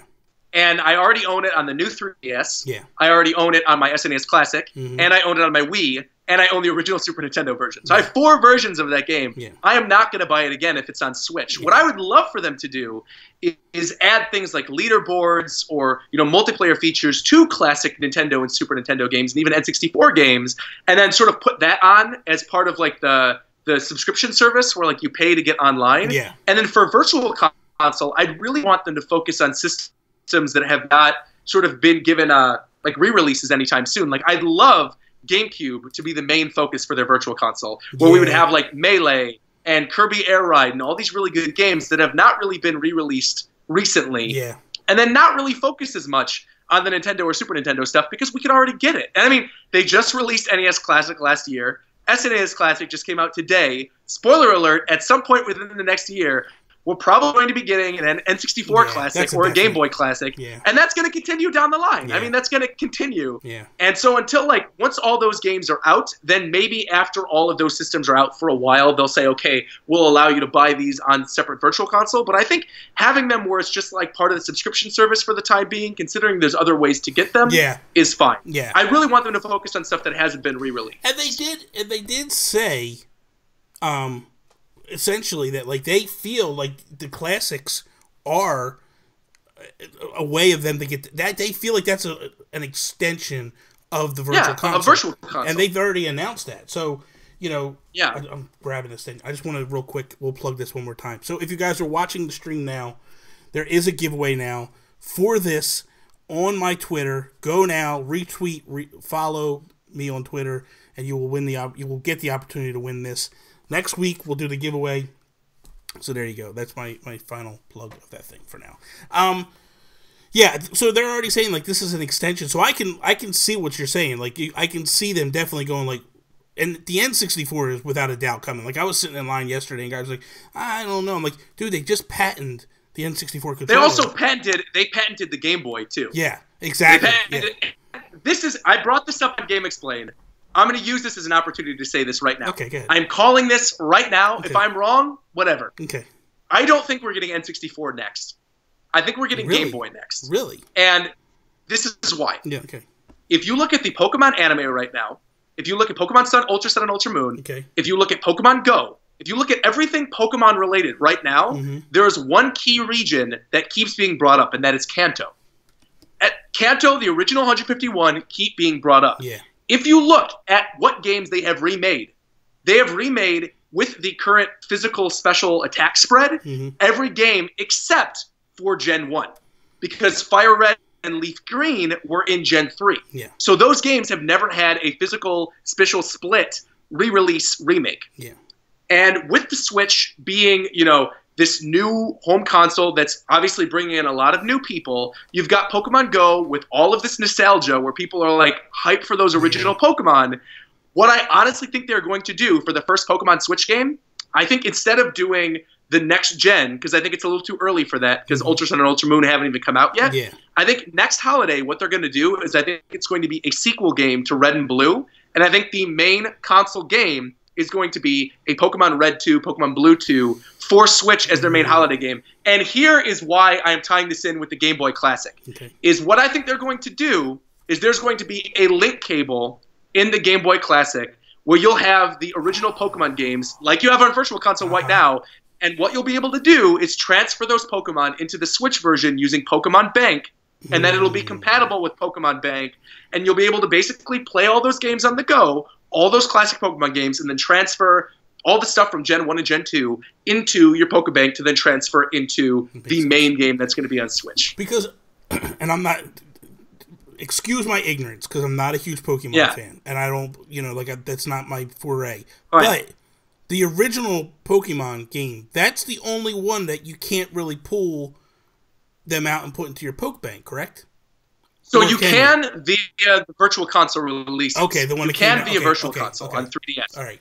Yeah, but I think if they're going to make a big sell for the Game Boy Classic, one thing they would have to do for multiplayer would do something like it was wireless or something like a link cable or really play up that nostalgia, because so many people have memories of hooking up the link cables and playing Pokemon with each other. And even if it was wireless and there wasn't a link cable, I think there will be some way to basically work that into Pokemon Bank and also sort of like work that into the eventual Switch game. Because you got to remember, Pokemon being on a home console, like a mainline RPG on a home console, has never happened before. We had Coliseum and XD, but those were not the same thing. Yeah. This is a full mainline Pokemon game. Yeah. And the guy who was talking last E3, Ishihara-san, mentioned, we're over a year away from Pokemon. Yeah. Well, no crap, we're over a year away because it's E3. They don't release those games in summer. Yeah. Of course, that's going to be the holiday game for next year, and I'm telling you right now, that's going to be in Kanto, and they're going to release Game Boy next. It's going to be Game Boy Classic with Pokemon games that are compatible with the Switch version, and that's how they're going to, because they're going to play on the nostalgia. You're going to have a whole big audience that has never played a Pokemon on a console before.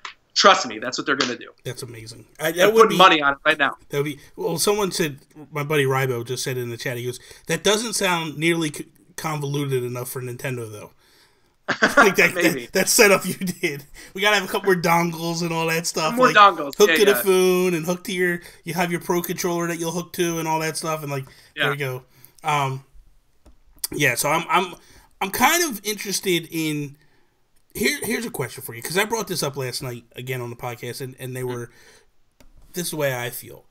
Because they were saying, do you feel like the next Pokemon game, that when it hits the Switch, it's going to be a true Pokemon? Yes. And I feel like it is too, but I feel like it's not going to be the new style that everybody's expecting. I feel like it's going to stay very close and similar to what is already on the 3DS. I feel like the one after that will be the one that opens up, and then, because it takes time to build those games, So I think they're going to. I 100% agree, which is why I'm saying about Kanto, because they could easily remake a game. I think they're saving the Diamond and Pearl remake until there is some really big change to the way that Pokemon is made. Yeah. I 100% agree with you. I think whatever the game is that's coming out next holiday is going to be very similar gameplay-wise to what we've already seen in Sun and Moon and X and Y. Yeah. You'll have all these new things like Mega Evolutions, maybe Cantonian versions of Pokemon that weren't in Kanto before, kind of like what they did with Alola. Yeah. I think you'll get that, and it'll be very traditional. And I think the next generation of Pokemon, which will come after that, it won't be next year. It'll be after that, after the engine's already put together and the main assets are worked.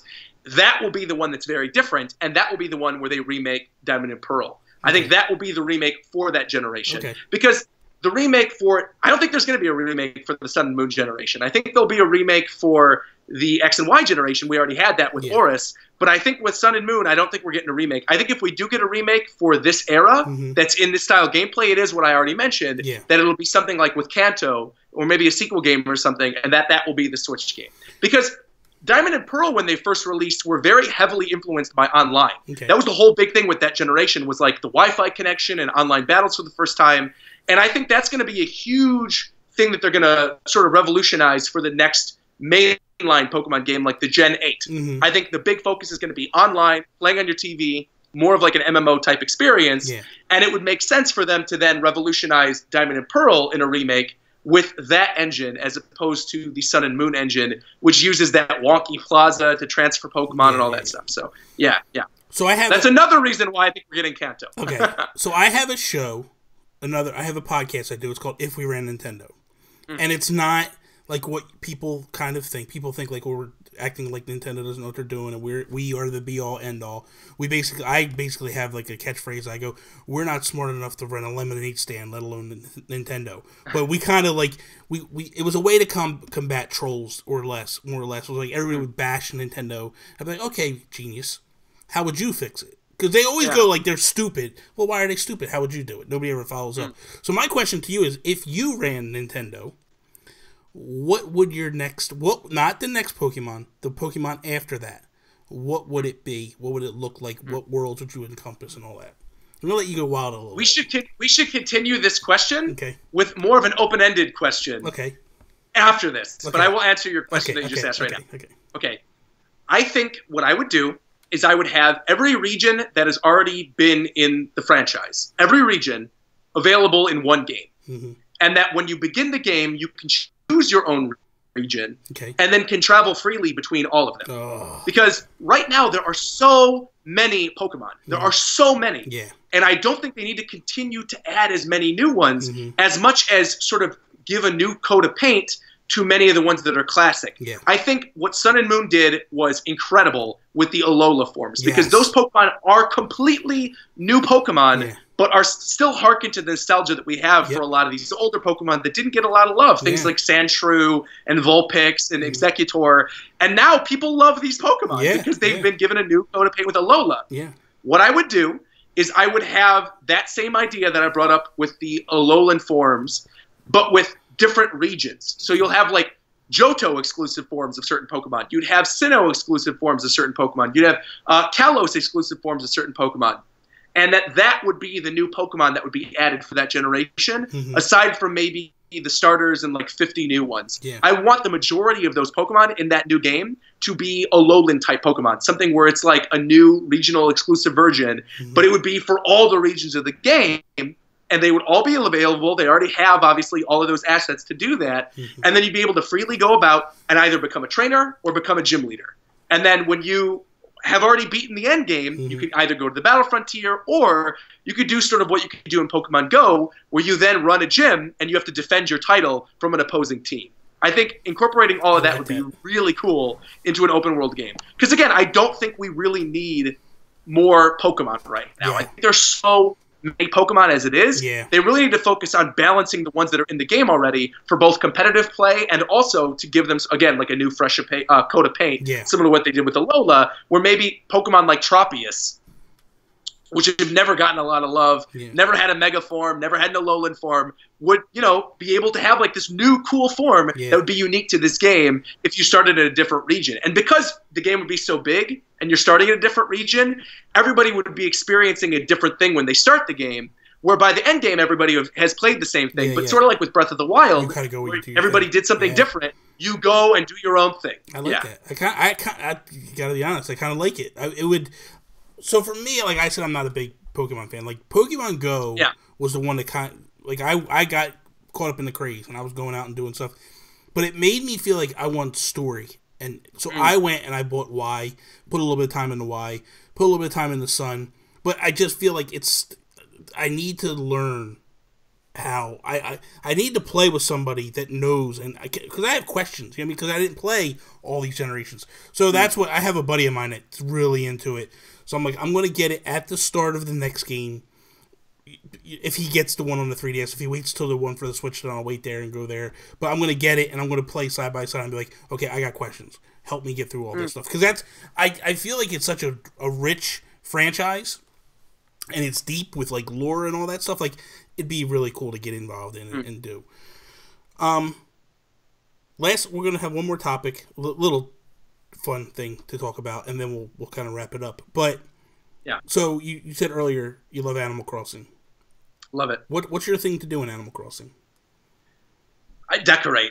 Almost always decorate. Yeah. I really don't like. I like fishing and I like filling up my museum. I do that in every Animal Crossing game. But I love finding the new furniture and making themed rooms. If you look at the one that's in my 3DS version, one of my rooms is literally a exact replica of a Cracker Barrel restaurant. I don't know if you've ever been to Cracker Barrel. You walk in. There's like the rocking chair. There's a full kitchen. It has the cabin set. It's got the kitchen in the back. It's got the old country store with all the old antique furniture, the ticking clock. It has literally the logo. I like QR coded in the logo and I put it in there. That's funny. I have another room that's themed after Twin Peaks where I've got the red curtains and the zigzag floor with like a dead body on the floor that I made with like, I mean, I love theming rooms. I love doing that. Yeah. And so for me, I know when the Switch version comes out, the big thing that I'll want to do is theme my house and then share it with people online in beautiful HD and see what the new furniture is and see what new things I could theme. And then the other big thing I like about Animal Crossing, too, is I like visiting other people's towns and seeing what they came up with. Because a lot of people come up with some really unique ideas. Like Josh has a whole series, Dream Diaries, where he just goes to weird towns. Dude, like, I remember the first time I went to that North Korea town, I flipped a lid. That was one of the coolest things I've ever seen, where they have, like, Pyongyang Square, and then they have, like, the construction zones. It's, like, it's so perfect. And I love when people do that, how they set up their towns with the town projects. And that's how I actually got turned on to Josh originally. So what happened is I was at work one day, and I was on lunch break, and I was watching YouTube, and someone posted something about Josh. I'm like, let me see what this is. And I was watching the Dream Diary, right? And I'm like, dude, this is hilarious. So I come home to my wife, and I'm like, you got to check this guy out. This is amazing. And we sat there and, like, every single night watch a video of his, like, of the Dream Suites and stuff. Like, I think probably my favorite one was the Disney Princess one, because he's, like, freaking out, you know, because he's a big, you know, he's a big mark for the Disney princesses and stuff. So he's like running around. He's like, their faces. You're talking to the guy who has Elsa stuff all over his room. Trust me, I know. I know. You guys are pretty bad. I can't say anything. Like, I'm just as bad. But yeah, so I fell in love with that whole thing. So that was kind of cool. What about, like, do you get into paths and all that stuff outside? So I like visiting people who take the time to make all their cool paths and do all their stuff.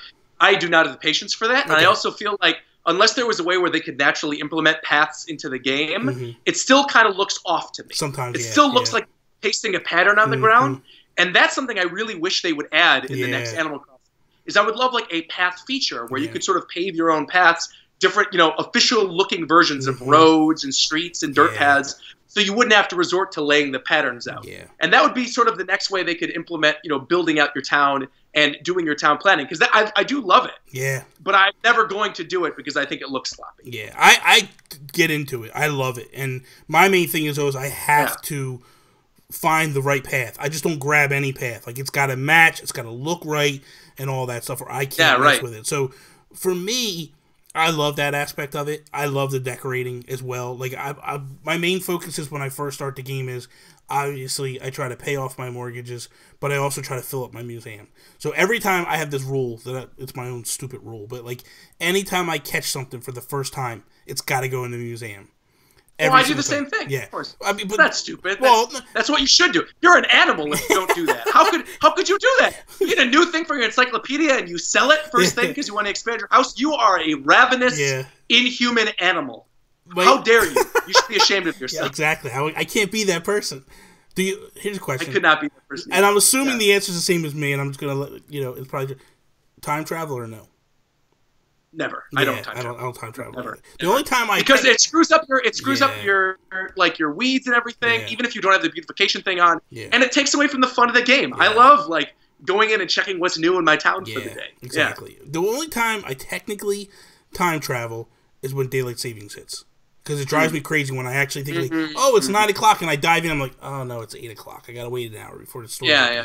So that's the only time, But I think that's okay. That's fair. Yeah. Look at I want to ask you. Go ahead. Who is your favorite villager? Bill. Bill. The duck. I love Bill the duck. I love him and Stitches. They're my two favorite. Nah, man. What do you mean, nah, man? The best. Go ahead. Let me hear your nonsense. The best animal in the whole game. He's my best buddy for life. I love this little guy. Clay the hamster. He's the little dirty, homeless luchador hamster. Yeah. I know who you're talking about. From New Leaf. Yeah, I know who you're talking about. You know how they have the Amiibo cards where you could, like, scan them in? Mm-hmm. I like Clay so much that I went on eBay, because I don't collect the Amiibo cards at all. I know Josh does. I don't do that. Yeah. I went on eBay, and I looked for it, and opened up, doesn't even matter, just Clay, standalone card, and I purchased that from somebody. Oh, good God. Just so now, every game in the future... Yeah, I didn't know. I didn't know you at the time. It's fine. That's fine. I got my special little Clay Amiibo, and now for every game here on out, I really do hope they still have that feature where you tap the thing and your villager comes back. Mm-hmm. I will have Clay from the get-go in every one of my Animal Crossing games. He is getting carried with me till the end of time. I love Clay. He's the best.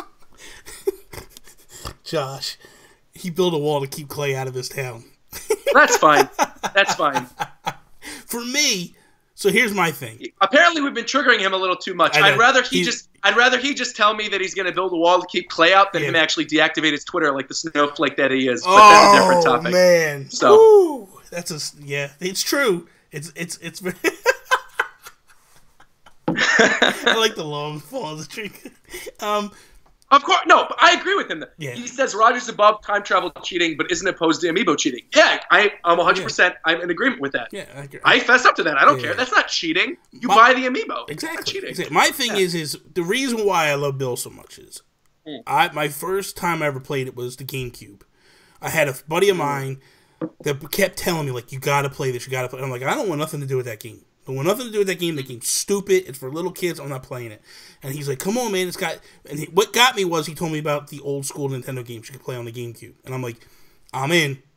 Let me see these games. And I found, like, this weird game built within my thing that I'm looking for. And I fell in love with it. And I'm like, okay, we're good to go. So Bill was in that town, was in that GameCube town. And I just felt, and with the GameCube version, what I like about the GameCube version was they didn't leave unless you did that whole, like, visiting. You hit them with the axes and you visit a lot. It was the visiting. Like, if you had where I visited someone else's town, then they could bounce out. But I loved Bill. Bill was my man.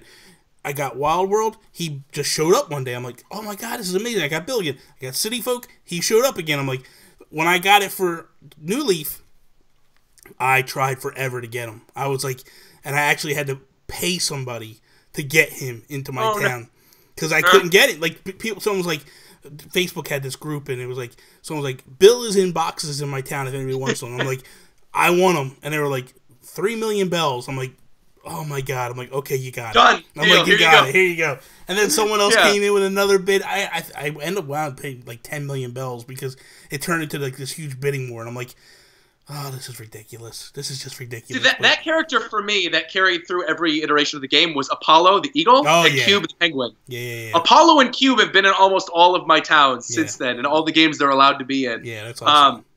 I love both of them. They're great. I think they'll probably come back, too. I mean, they're classic. Cube and Apollo have been the originals, so, yeah. What did you think about Happy Home Designer? Because you liked the designing, but what's your take on it? I liked it. Yeah. I mean, I enjoyed it. I obviously would have preferred another Animal Crossing game, like a real one on Wii U. Yeah. But I mean, I certainly liked Happy Home more than I liked Amiibo Festival. And I loved the thing they added in Happy Home, which they then added to New Leaf, which is that you could put stuff on your wall. Yes. I liked that you could put, like, T-shirts and stuff on your wall, and they had, like, other items that would come off the wall. Yeah. I love all that kind of stuff. Or hang things from the ceiling or whatever. Like, that is the stuff I really like. And I want to see all that stuff ported into whatever the next Animal Crossing game is going to be. What I loved, which did get... The part that I loved about it that got imported into New Leaf when you got Amiibo, Welcome Amiibo, was the whole, like, the way you could move furniture and stuff. Like, I love the decorating aspect. Like, I feel like they nailed it with that. Like, the idea... And I like that it's optional. Yes. I like, for me, I like sometimes I'm weird. Sometimes I like moving it to grab and go. Yeah. But sometimes I really do like having that map where I just go, okay, I want this here, I want this here, I want this here, if I'm really quickly trying to design something. Yeah. Chibi, I promise you that if there's a new really? There's a new Splatoon. A new Splatoon weapon? Yeah. Oh. I don't know if I'm going to stream. I'll probably stream Splatoon after this, but I'm not worried about the weapon. I need new maps. I need more new maps. Yeah. It's ridiculous. Same. I want more maps. Yeah. Although I love Kelp Dome. So when they announced I do too. I was really happy that came back. So it's one of my favorites. It's one of my favorite ones. That and Arawana Mall. Like, I love those two. So I'm like, I want Arawana Mall back in this game. If they bring that, I'll be so happy. So I don't know. First off, I didn't really do this in the beginning, and I should have done this for you, but let everybody know where they can find you and all that good stuff, and like they don't know you already as it is. But go ahead. Yeah. So you can find me. You can find me at Rogers Base everywhere on YouTube, on Twitter, and on Instagram. I basically do anime videos and Nintendo videos, but additionally, I have a secondary channel, Game & Vlog, which is specifically for Nintendo gameplay videos and for unboxings. So if you are more into like the live reactions and me reporting on news, then you should probably check out my main channel or like discussions. But if you want more unboxings and gameplay related stuff, you can get that all on Game & Vlog. And then like vlog related content, obviously too. Hence the name, hence the logo, looking like a Game & Watch logo, but with vlog instead of watch. I like it. So check that out, obviously. And thanks for having me on. Dude, this is a blast. Stop. Man, I was honored, man. Like when you followed me last week, I was like, wait a minute. I might have an opportunity now to get Roger on this show, and I was like, I gotta. Well, because I watched your thing with Josh, I was like, oh, that was really good. And then I watched your other videos. I was like, oh, this is enjoyable. Thank you. What I'll do is I'll put on some of your live streams as the background when I'm playing Overwatch on my computer, and so I'll just listen to it. That's awesome, dude. Thank you, man. I appreciate that. Yeah. That kind of makes. See, Josh, thank you, Josh. You got me good here, man. I like this. I appreciate that. Plus, I really like. I knew a little bit about you via Josh, because he would always talk about you and stuff. And I was like, so I started to watch some of your stuff. But then when I heard you on Nintendo Dads, I was like, that's when I really fell in love with you, because I was like, this guy, man, he knows his stuff. And anybody can put Justin Masson and Zach Erickson in check. I love it. Like, that's the best. Sign me up all day for that. So. Thank you guys for coming out tonight and watching this. Like, wait. No, I'm not letting you end this. What? There's one thing I want to go back to before we end the stream. Okay. Which was that if you ran Nintendo, what would you do in the situation? I'm going to give you two things. Okay. I'm going to say these two things, and you've got to answer, and then I'll answer. Okay. I want to know if you were in charge of the next Smash Brothers game, and you were putting Smash Brothers on Switch, would you want it to be a port where it's basically a platform similar to Overwatch, where you have all the content from the previous games plus new stuff that gets added for free? Or would you want a fully redone version of Smash Brothers, where like the original characters like Mario and Link and Samus, maybe the roster's a little bit smaller, but those characters are then reworked with new movesets? Because that's the big debate going on within the community right now. It's that, is the next game going to be a port where they just keep adding new content because there's already so much good content?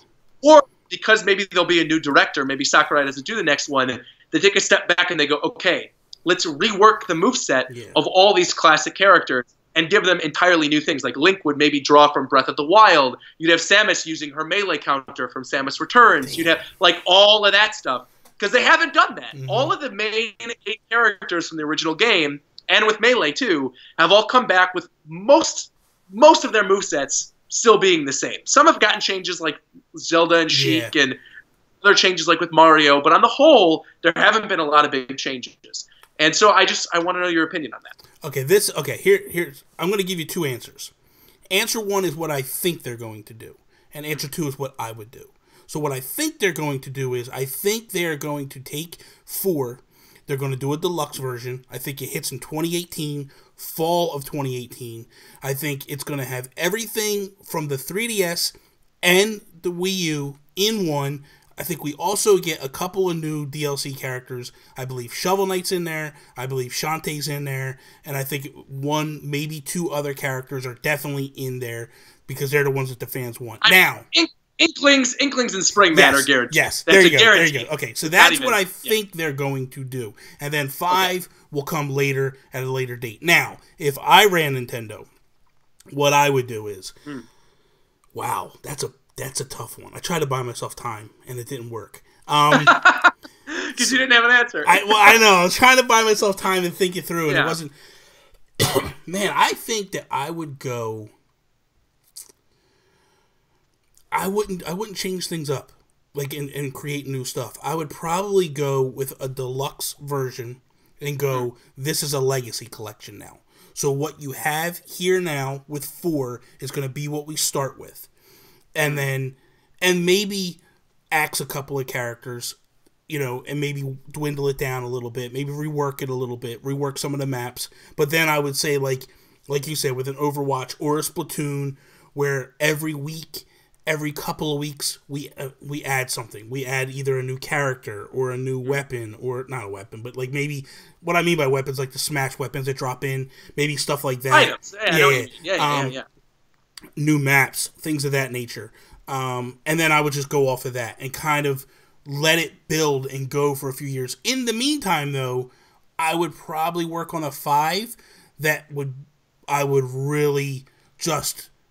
I would take 5 and just make it what 4 was, but beyond. So I would like that. I don't know that I would change moves, because I'm not sure how much fans really want moves changed.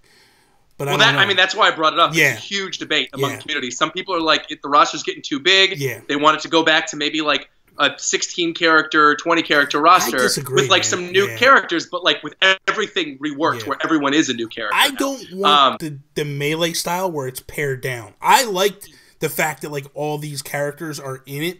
I don't think there is going back. At least in Nintendo's mind, it's a marketing thing. It's a way. Let's be honest. So they put Shulk in Smash. Xenoblade Chronicles starts selling like gangbusters. Right. They put Mega Man in. It revitalized the series. Like nobody was talking Mega Man before he was in Smash. So it's a marketing tool. It's nothing. They are never going to pare it down as much as fans want it to be done. It's not going to happen. And I think from a business standpoint, makes no sense to pare it down. Nintendo is that company that does not give you what you want. It gives you what they think you want. So I feel like they're going to go full throttle. And I'm of that mindset. I agree with that. I would not pare it down. I would say we're going to keep going forward. But my aspect to answer your question is I would start with a legacy collection and let it run for. I would go for, honestly, I'd probably support it for 2 solid years, in all honesty, and then kind of see how it goes after that. But in the meantime, I'm working on the next one, and go from there. So what would you do?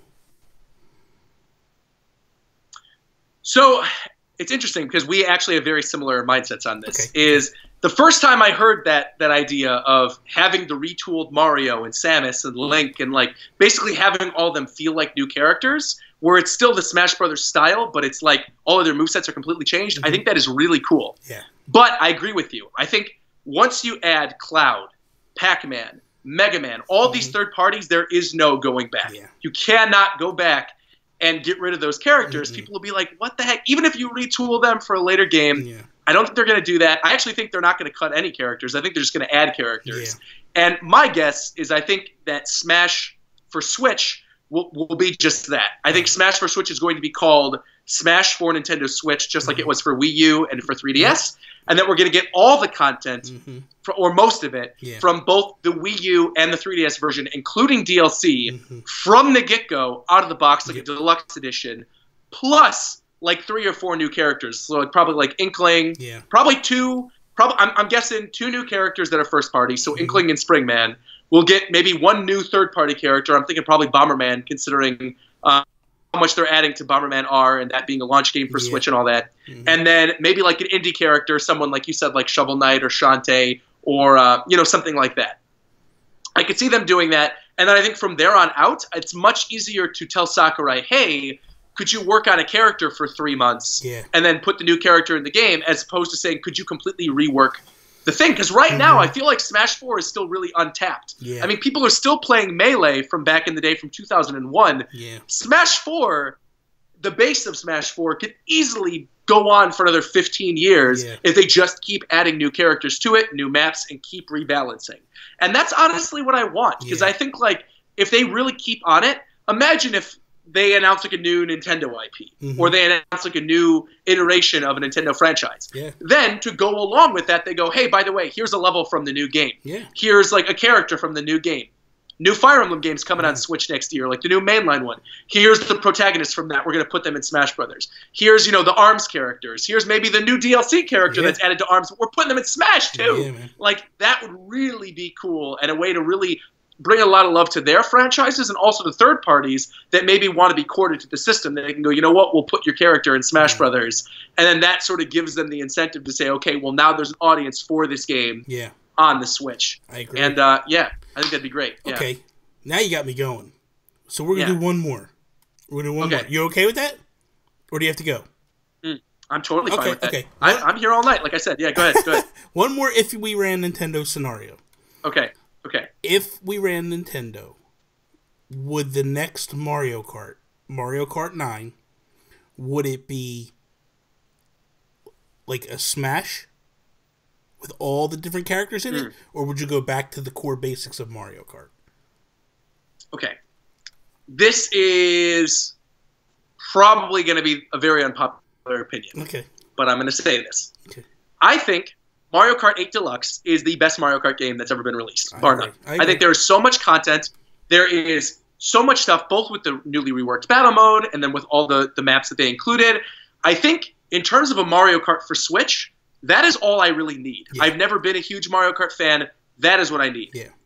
What I think the next Mario Kart's going to be, because I do think there will be another one on Switch, I think it will be very similar to a Diddy Kong Racing or a Crash Team Racing, where it is an adventure-style kart game. And I think that is going to be where the series splits off. Okay. Where you're going to have the Mario Kart series continue to be what it is, the standard Mario Kart games, exclusively Mario characters, but the spin-off, this new Mario Kart Adventure or whatever, is going to implement all the other franchises and put them into an adventure-style game. Maybe not Super Smash Kart, but something where it's like, Sonic is like Sonic and Sega All-Stars or something. It'd be something like Mario and Nintendo All-Stars, and it'd be an adventure-style kart game. That's what I think they're going to do. That's interesting. Yeah. That's interesting. Yeah. For me, I feel if I ran Nintendo, how I would handle it is 9 would go full-on Smash Kart. I would bring in third parties. I would bring in first party, and I would go I'd have the popular Mario characters, and then I would just say, because what I would do is I would randomly open a ballot and say, we want to know your favorite Nintendo characters of all time, and let's vote. Don't tell people what you're doing. Just put it up as a vote. And let the fans vote on all their favorite, and it could be anybody in the Nintendo universe. And then I would say anybody, doesn't matter. Cranky Kong could be in there. Throw Tingle in there. Tingle in there. Tingle and Lanky Kong. Let's go. Jesse Waldeck just got excited. So you could. So then I would take the top 20 characters and go, they're in. They're their starter. And then from there we would move on, and then I would make that the legacy for we're talking, because that's what I feel like they cut Mario Kart 8 short by a year easily. They could have definitely done another round of DLC. Easily. For Deluxe. Easily. I would have bought that up in a second, man. If they would have just been like, here's 8 Deluxe and we're going to add you another cup and all that stuff in 6 months time, I'd have been all over that. I would have bought every if they had some new Mario tracks, some new Legacy tracks, they put in Pikmin or Kirby or something that would make sense. Yeah. Throw that in there, it'd be awesome. Yeah. A Metroid track? Come on, man. Ridley's coming, like you're going through. Oh. See, I think Metroid. That's my only concern with this is I think characters like Link and the Animal Crossing characters and the Inklings, they fit within the world of Mario Kart. I think in terms of tracks and in terms of karts themselves, I think things like F-Zero or Metroid are probably better suited to being tracks. So like you said, Ridley's flying through, you're driving through Brinstar, maybe you have Samus's gunship as the cart. But I don't really want to see Samus as a racer in Mario Kart. That makes sense. Well, because like with F-Zero, they put everybody in there but Captain Falcon. They gave you the suit. And they have the Blue Falcon cart, and you have the suit, but Falcon isn't in there. Exactly. And I could go with that. I would be fine with that. That wouldn't bother me too much. But I think Olimar and the Kirby characters and the Star Fox characters totally would fit to be characters in the game in addition to having carts. And I would go third party, like wholeheartedly. Like I would put Sonic in there, and I would put Pac-Man and Mega Man and all these different characters. Like I would just go like, hey guys, this is going to be our Smash 2.0 in terms of bringing on stuff. You know what I mean? Like that would be, I would be like, I'm going to utilize this to further my franchises. Like, hey, you know, like, because you look at like they brought the Inklings in. You know what I mean? And then they did that. Dude, that track is amazing for Battle Kart. So good, It's awesome. I was like, I want a track. I want an actual track. I didn't want just that. I was like, put me in a track that's Splatoon based. Like that would be so cool, you know? I think the issue that comes with it though is that right now if you look at the Mario Kart roster, I like your idea of like, let's have a ballot where like they just vote in the favorite characters. Yeah. But I think the thing that's kind of been lost on the recent Mario Kart games is they've been adding all these babies, and they've been adding pink gold versions and chrome versions. Get rid of all that crap. What I would rather have, when you have characters like Egad, Pauline, like characters that are very important to Mario's franchise but aren't in the game yet, put them in Mario Kart. Have them get priority instead of like all these other versions of the Koopalings that take up all these slots and all the chrome things and all the like the babies. Get rid of all of that. Make the roster smaller, but have each of the characters have more meaning. Like I forgot which one it was, the one for DS or the one for 3DS. Wiggler, was such a weird character. Yeah, man. Put him back in there. I love Wiggler to be back in there. Put in like Funky Kong, was it, from the Wii version? Put Funky Kong back in there. Man. Those are the weird, neat Nintendo-related characters that I'd like to see over some of these babies. If you were going to put a baby in, if you were forced to put in a baby, get rid of Baby Daisy. First off, Daisy's a garbage character to begin with. Get rid of Daisy and get rid of Baby Daisy. And you know what you do instead? You put in Pauline instead of Daisy. You put in Pauline because the triumvirate of Peach, Pauline, and Rosalina, they're the perfect Nintendo 3 Mario waifus. Put them in there. And then, instead of Baby Pauline or whatever, or instead of Baby Daisy, you get rid of Baby Daisy, and you know who you put instead? Baby Wario from the Yoshi's Island on DS. Baby Wario with his magnet was dope. I love that character. He has not been seen since. Put Baby Wario and Pauline in there and cut Daisy and Baby Daisy. Okay. Immediately. Let's seriously build a wall.